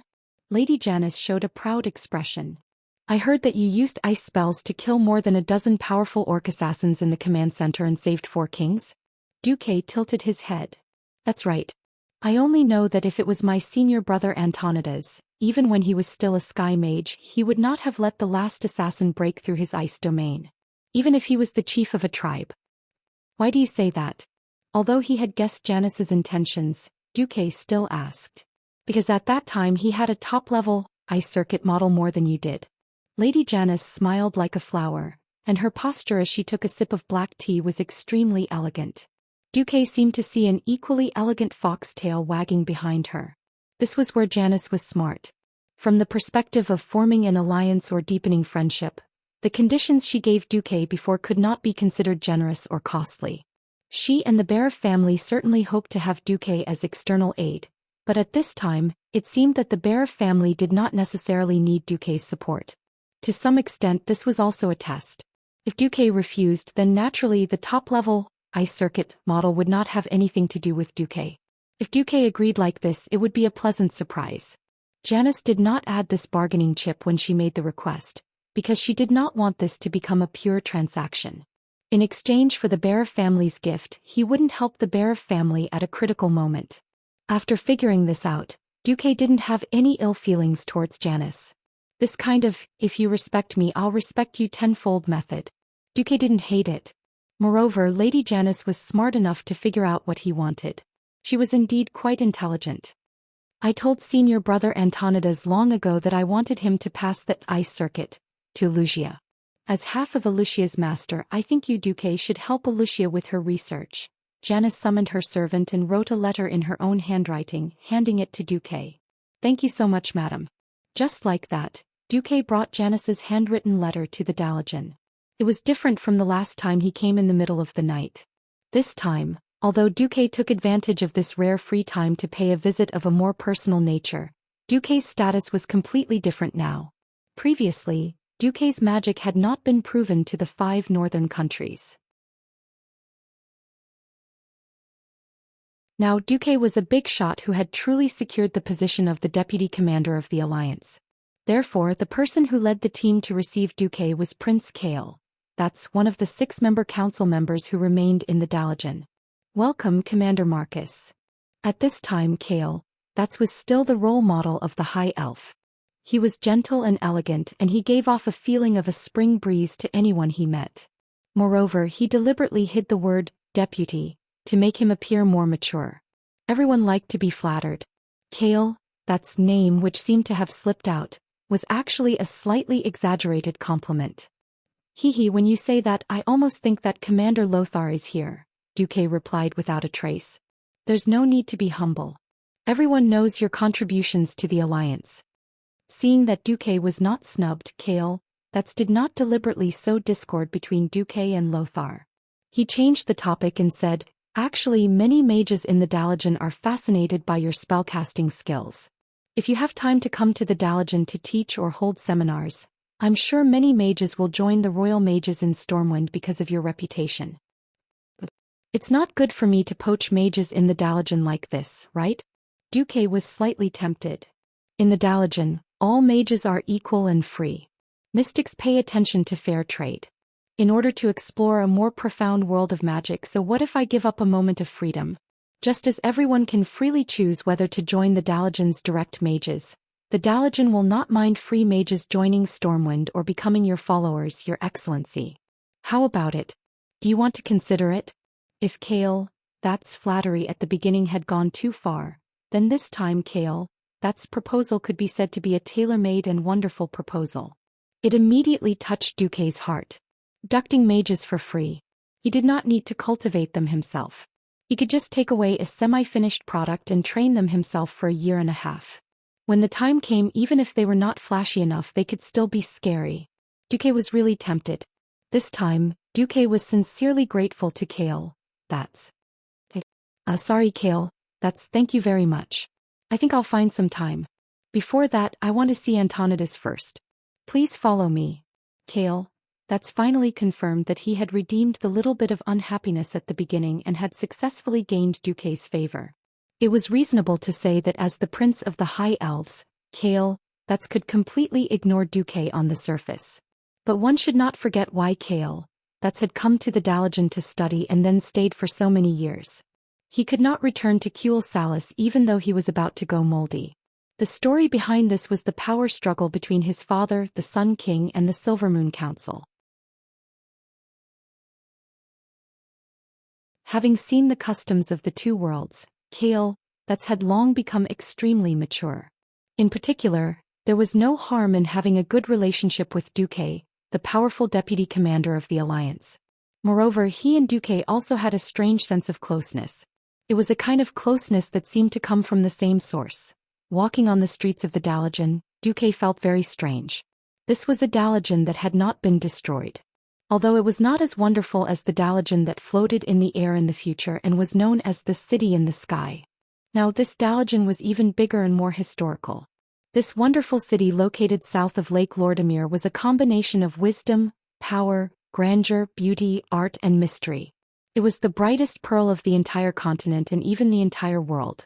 Once almost all the human mages in the world studied the magic they learned from the high elves here.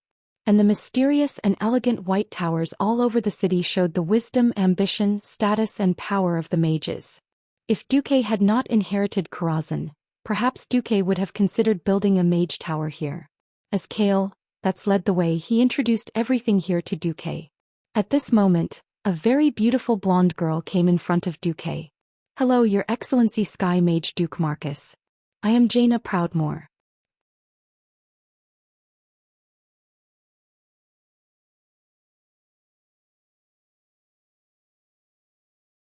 Chapter 276. In the world of Azeroth there were two heroines that no one could avoid. The Alliance's Jaina. The Horde's Sylvanas. In the world's crisis after crisis, the two of them may not have played the most important role, but in every event they were indispensable. Duque had mixed feelings about Jaina. Perhaps in the future, Jaina would still walk on the path that seemed to be destined to be difficult. She would watch her rumored boyfriends die one by one, watch the entire northern continent be destroyed by the Scourge army and forced to move west to the Kalimdor continent. In order to deal with a greater threat to ensure peace with the Horde, she would be forced to commit patricide. She would continue to go astray in every attack. In the end, Theramore, which she had managed for half her life, was flattened by an Azeroth nuclear bomb. Everyone who trusted and supported her was killed, and her hair turned white overnight. She became the evil Jaina who did everything for the Black Horde and didn't care about the current situation. If that was the case, Jaina would undoubtedly have a serious conflict with Duque, who was a supremacist of the Alliance. But at this moment, Jaina was still a 12-year-old lowly. She had a delicate face that seemed to be carved by God. She had a small chin, clear blue eyes, soft blonde hair that just passed her shoulders, and a curvaceous body that had yet to fully develop. She was a classic beauty that was off the charts. 12 years old. Before Duque's transmigration, this was the age where he would have to be punished. Perhaps she already had a lot of thoughts of love and peace in her heart, but it was only at the level of a young girl's fantasy. Perhaps she would still become the Holy Mother in the future, but at this moment she was still a 12-year-old girl. Loli had three good things. No. Actually, with Duque's current status in the Jianghu, he was not inferior to Jaina at all. In other words, if Duque wanted to, he could totally adopt Jaina, change her name to Ailey, and teach her what it meant to be an Onababa. Cough cough. You must be joking. Duque was not such a person. He had always believed in his own integrity. Look, if necessary, he could loudly declare 3 times without hesitation. "I'm not a Lolicon. I'm not a Lolicon. I'm a Lolicon." There seems to be something wrong with the third time. Forget it, in life there are as many troubles as the stars in the sky, don't mind these small details. Kale, that's could not help but smile when he saw that Duque was stunned after seeing Jaina. He suddenly remembered that the all-powerful deputy commander of the Alliance who had killed more than 200,000 orcs twice was actually just a 15-year-old boy. Miss Jaina is indeed the masterpiece of the gods. She is one of the 2 most beautiful girls in Dalaran. Jaina's face immediately turned red when she heard Kale. That's who was handsome and didn't show any signs of being corrupted at all. Kale's that is. Kale is was. Looking at her beautiful face, Duke suddenly understood why Arthas and Kale, that's were infatuated with Jaina. Duke smiled and nodded slightly. Praise your beauty, Miss Proudmoore. Although I would like to use magic to show my respect to you, this is Dalajan. I'd better not embarrass myself in front of everyone. Jaina was a little disappointed after hearing Duque's words. Everyone knew about Duque's impressive achievements, but Duque was not famous for his status and achievements. Instead, he was famous for his gorgeous magic tricks to please beautiful women. In Lordaeron, Duke used a beautiful rose of ice and fire to praise Princess Kalia Menethil of Lordaeron. In South Shore, Duke had used an illusory ice crystal rainbow divine song Ode to Joy to promote Aurelia Windrunner's beauty to the point that almost everyone in the Alliance knew. Men worshipped Hero's invincible and unparalleled achievements. Women, on the other hand, loved Hero's gorgeous tricks. Duque did not know that there was a widely acknowledged saying among the upper-class ladies. Only those who had been praised by Duque with the most dazzling magic were truly stunning beauties. Firstly, she was quite confident in her beauty. Secondly, Jaina wanted to see what kind of hero this man, who had been repeatedly recruited by her father and almost became Kurtira's horse, was. Now that Duque had refused to help, Jaina's disappointment could be imagined.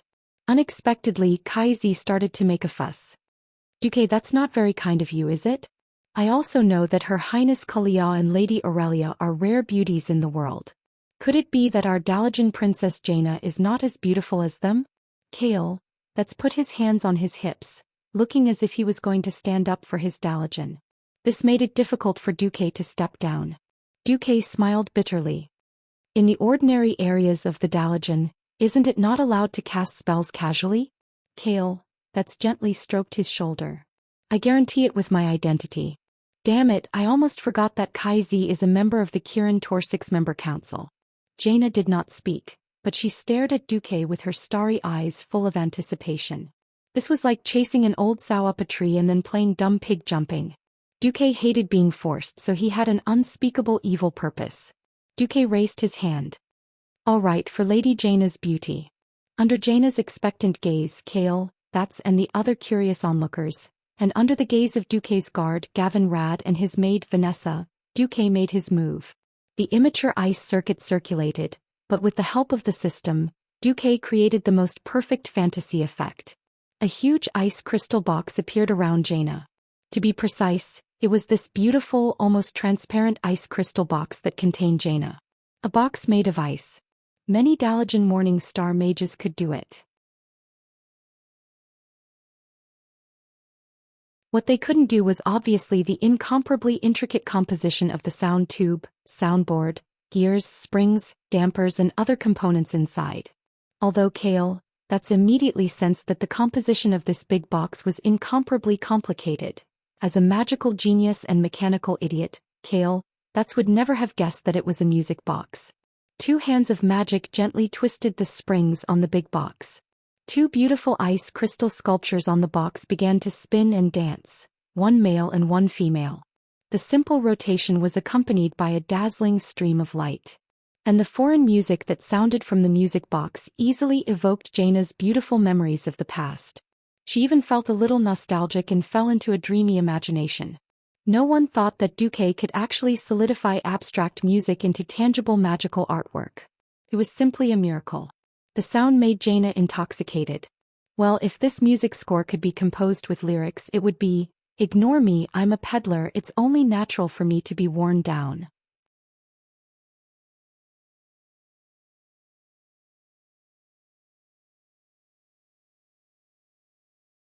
Chapter 277.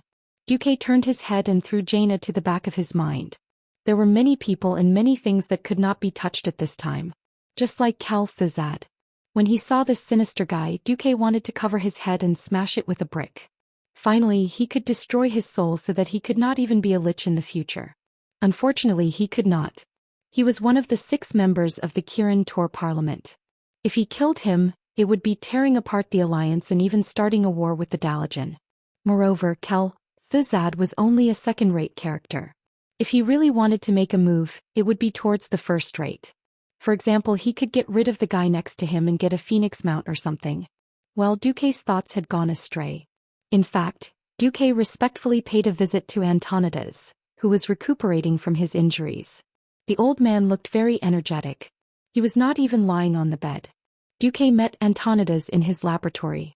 If Duque had not repeatedly confirmed that Kale, that was leading the way and that Duque who could be resurrected, was not afraid of being shot in the back, Duque would definitely have suspected that Antonidas was a part-time dark warlock. The hall was very large and very dark. It was not because the lighting was not good, or because Antonidas had some kind of mental illness that made him like to hide in the dark and quietly enjoy the peace. It was because the air in the entire hall was filled with a large amount of dark energy.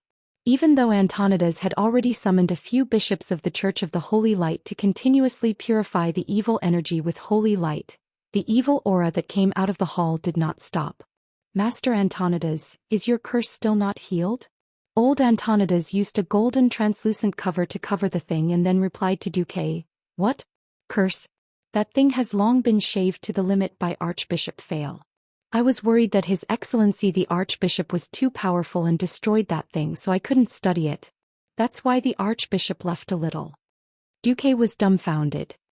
He saw that Antonidas had used a mysterious method to separate the curse that was almost branded on his soul and place it in a mirror image of himself for magic research. "Doesn't it hurt when your soul is separated?" Duque asked. Soul separation was definitely 100 or 1,000 times more painful than someone using a saw to slowly cut off your hand. Duque didn't know how Antonidas had done it. The white-haired old mage stroked his beard. "There are some things that you'll get used to after doing it too many times. For the sake of research, this was nothing. Besides, aren't you also using soul separation?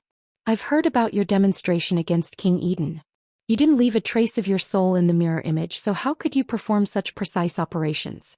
Your mirror image avatar was destroyed by that sword saint. You must be in pain, right?" Seeing Duque's expression as he recalled the pain, Antonidas thought that he had guessed correctly. "It hurts a little," Duque answered honestly. "A perfect misunderstanding. Duque's mirror image avatar really wasn't controlled with his soul. However, being stabbed by the Fireblade clan's chief Dahl with his triple blood blade was truly painful. The system genie didn't detect his existence at all, and the protective shield that the system genie had released for him in a fraction of a second was unable to block it. As for Duque himself, because he hadn't mastered the ice circuit, he didn't have the ice barrier that was commonly known as a refrigerator. After coming to the world of Azeroth, Duque realized that spells or skills that could give you a short period of invincibility and protect you from any damage were not easy to obtain. The invincibility of a holy knight had to be truly recognized by the holy light. Similarly, the mage's ice barrier was the same. Of course, Duque could make ordinary ice. But in the face of absolute attack power, the hardness of ice was just a joke. To achieve that temporary invincibility, it was already close to the realm of domain power. For this, a top-grade ice circuit was indispensable. Otherwise, even if he learned it, it would only be a weakened version of ice barrier that only gave 2 or 3 seconds of invincibility. How could Duque bear this? At critical times, 1 extra second was life. Oh no, that was moral integrity. Either he didn't learn it or he learned the best. "Did you come here to see if this old man can still fight?" Alright, I was wrong. I shouldn't have abandoned my duties to the Alliance and secretly come here to do research. The next time that ghoul, Dan, comes, I promise I'll take action. Of course, it's also fine if it's someone of that level. Antonidas stuffed a magic beacon into Duque's palm. "Activate the beacon. I'll be there in a minute." Duque was a little speechless, but after thinking about it, it made sense. As the dignified Dalajan chairman, he definitely wouldn't need him to take action against any random enemy.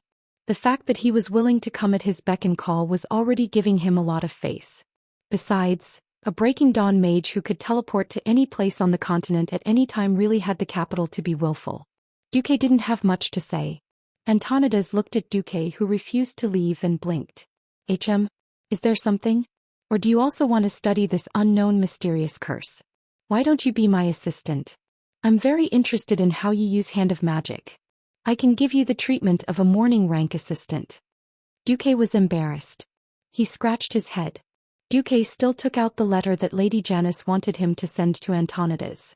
"Actually, Lady Janice asked me to give you a letter."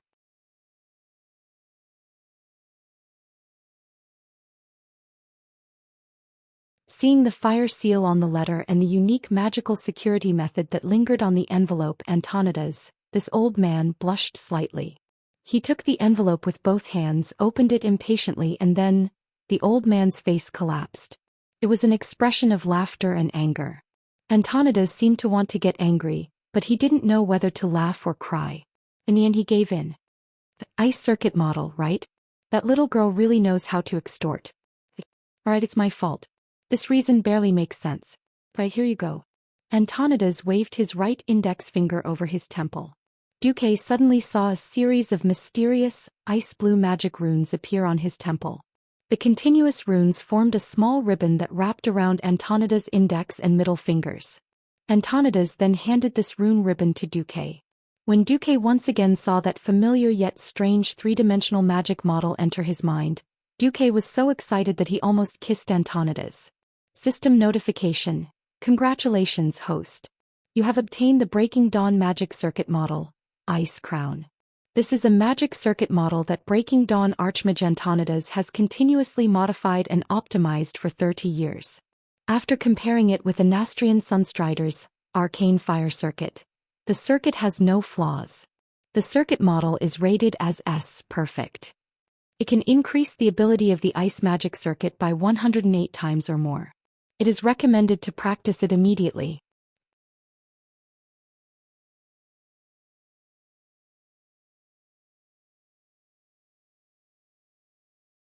Chapter 278. 108 times. It sounded exaggerated, but in fact, it was because the ice circuit that Duque had created himself was too lousy. The magic model that he had casually found in Corazon's library was definitely something that Duque had no choice but to do. Fortunately, rebuilding the magic circuit was not as troublesome as cultivating meridians like in the Wuxia novels that Duque had read before he transmigrated. Although the magic circuit was an important source of magic power for mages to cast spells, the magic circuit could be modified or even transplanted. The ice circuit was a bit like installing an air conditioner in the body. To put it simply, as long as there was a channel to continuously transport the heat away from the body, the effect of cooling could be achieved. To make it more complicated, all sorts of things were needed, such as filtering the air that was sucked into the air conditioner, mixing it with the fresh air outside, cooling it down, and then transporting it back to the place where it was needed. The same was true for the top-notch ice circuit. Compared to the ordinary ice circuit, the Crown of Ice was undoubtedly much better. First of all, the number of elemental planes that could be connected at the same time could theoretically reach up to 128. And the number of suction points that could absorb ice elements from the atmosphere was 256. The ordinary version had 3 planes and 12 suction points. Secondly, it was stability and anti-interference. The ordinary version had only one connection method, and if it was broken, it was broken. The Crown of Ice had multiple threads that were connected at different frequencies at the same time. If a few were broken, others could be added. Then there was coordination. Antonidas' advanced product had designed a magic circuit array that could mix the ice elements of various elemental planes with different output per unit of time, and finally turn them into a unified flow that would be injected into the next level of the circuit system. Finally, there was filtering. The Crown of Ice would automatically determine the purity of the ice elements in the circuit based on the physical condition of the owner. The more impure ice elements that were brushed down would gather over to the arcane fire circuit and fuse with the elements brushed down from the arcane fire circuit to form a new spell, Chaotic Frostfire Missile. This kind of magic attack composed of impurities could not attack stronger spellcasters, but it would have unexpected effects against some creatures with extraordinary self-healing abilities. After reading the introduction of the Crown of Ice magic circuit, Duque was indescribably happy. However, it was necessary to be wary of others. This was the Dalajan's territory, so of course, Duque would not practice the Crown of Ice here. Looks like I'll have to find a time to go back to the Corazon.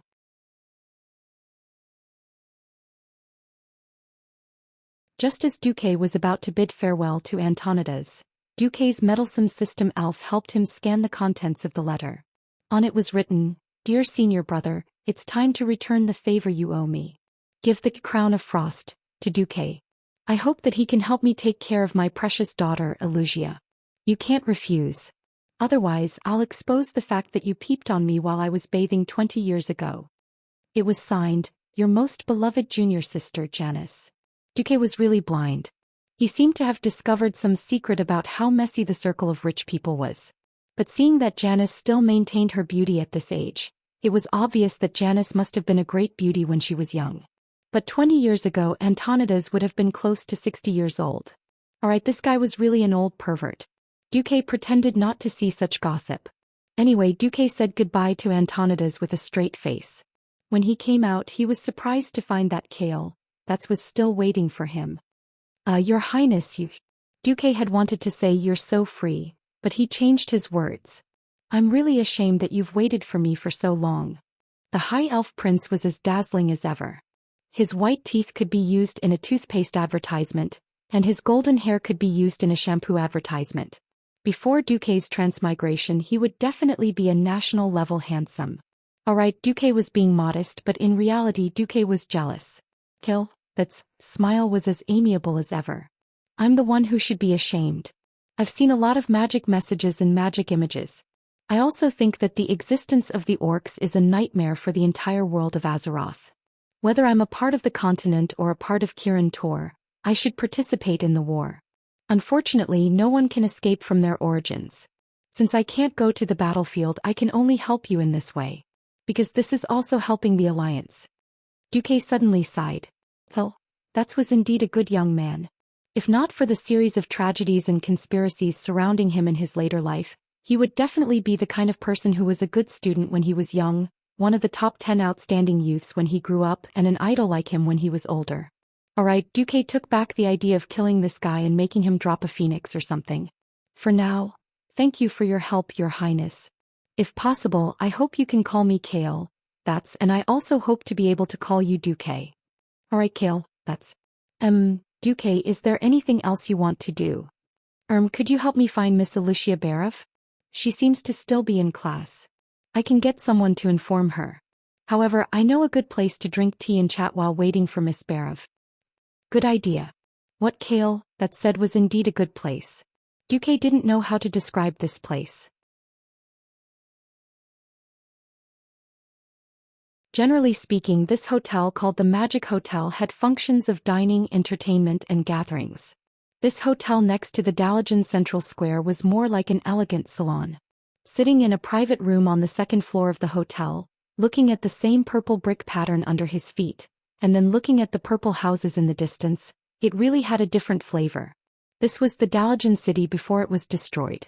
This Dalajan city could be said to be of the same architectural style as the Sky City that floated in the sky in the future.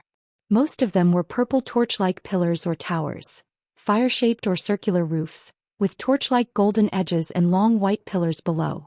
It looked a bit like the Middle Eastern architectural style before Duque transmigrated. Sipping the faint red wine, he looked at the mages and magic apprentices coming and going below. Duque listened attentively. Almost everyone was talking about magic or magic-related things. There was almost no topic about the orcs. It was completely impossible to see that the dark clouds of war had enveloped the entire northern continent. Very peaceful, isn't it? Kelvitz asked. Yes. I don't feel the aura of war. In fact, it still has an impact. Because of the advent of war in July, the entire kingdom has changed 70% of the fields that were originally used to grow magic materials to grow food. At the same time, the parliament has announced that any high-consumption or high-risk experiments are prohibited. All battle mages have cancelled their holidays and changed to be on standby 24 hours. War is really too terrifying. If this kind of war continues for a few years, I really can't imagine what will happen to the Dalajan.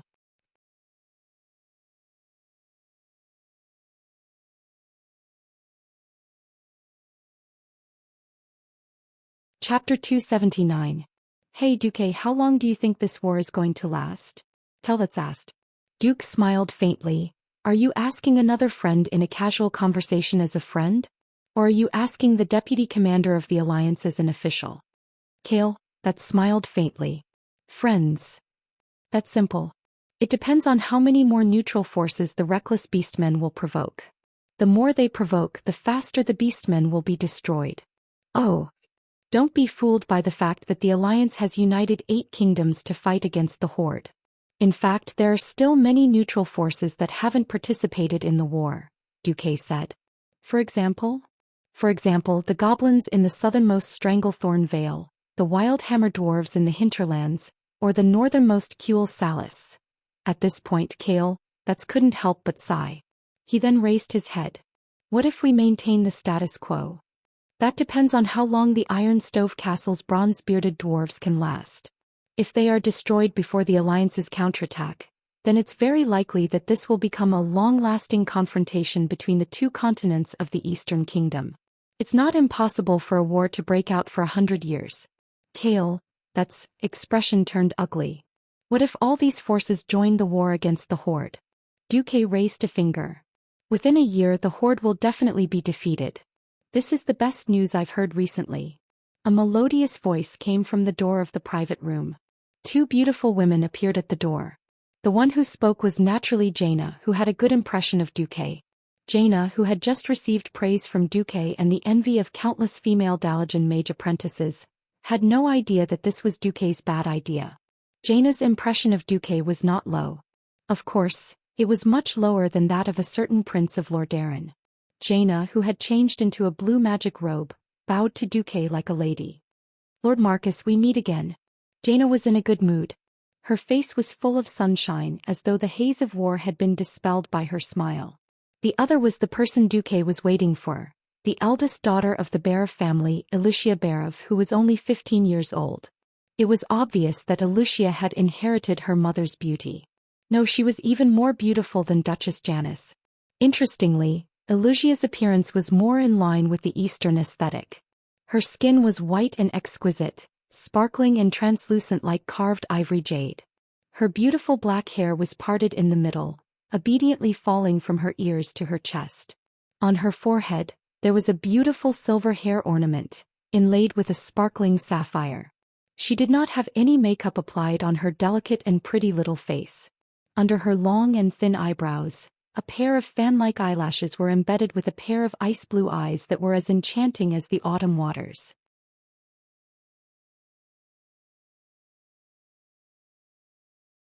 Her eyebrows were curved like willow leaves and her nose was straight and beautiful. The wings of her nose seemed to be flaring slightly. Below her elegant nose was a small cherry mouth. Although she did not wear lipstick, she looked brighter and more attractive than those who did. Her well-defined lips were rosy, like ripe cherries ready to be picked at any time. Even though she was wearing a loose mage robe, it was not difficult to see that she had the golden ratio of a figure. Her waist was slender but not too round. She was as perfect as a model. She was quite a beauty. In fact, in terms of appearance, Lucia was definitely not inferior to the beauties Duque had seen, such as Princess Kalia or Aurelia. She was even slightly better than Jaina, who had yet to fully develop her body. If there was anything that Lucia did not compare to them, it would be temperament. The impression that Princess Kalia gave Duque was that she was noble and kind.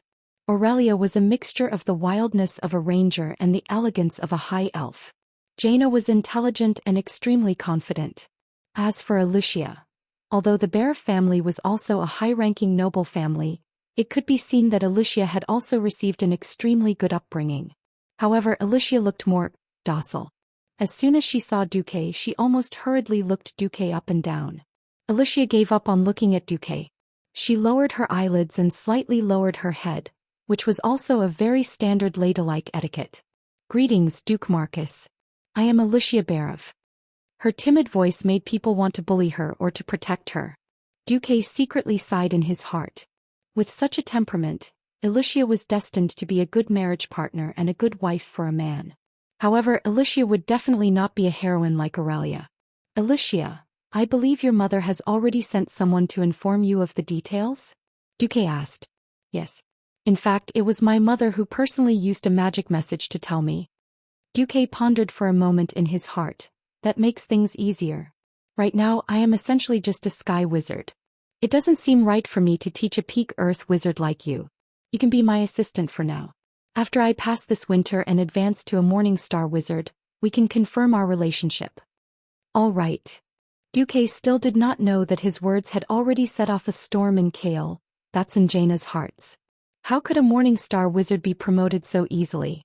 At the level of a morning star wizard, one could already be addressed as a master.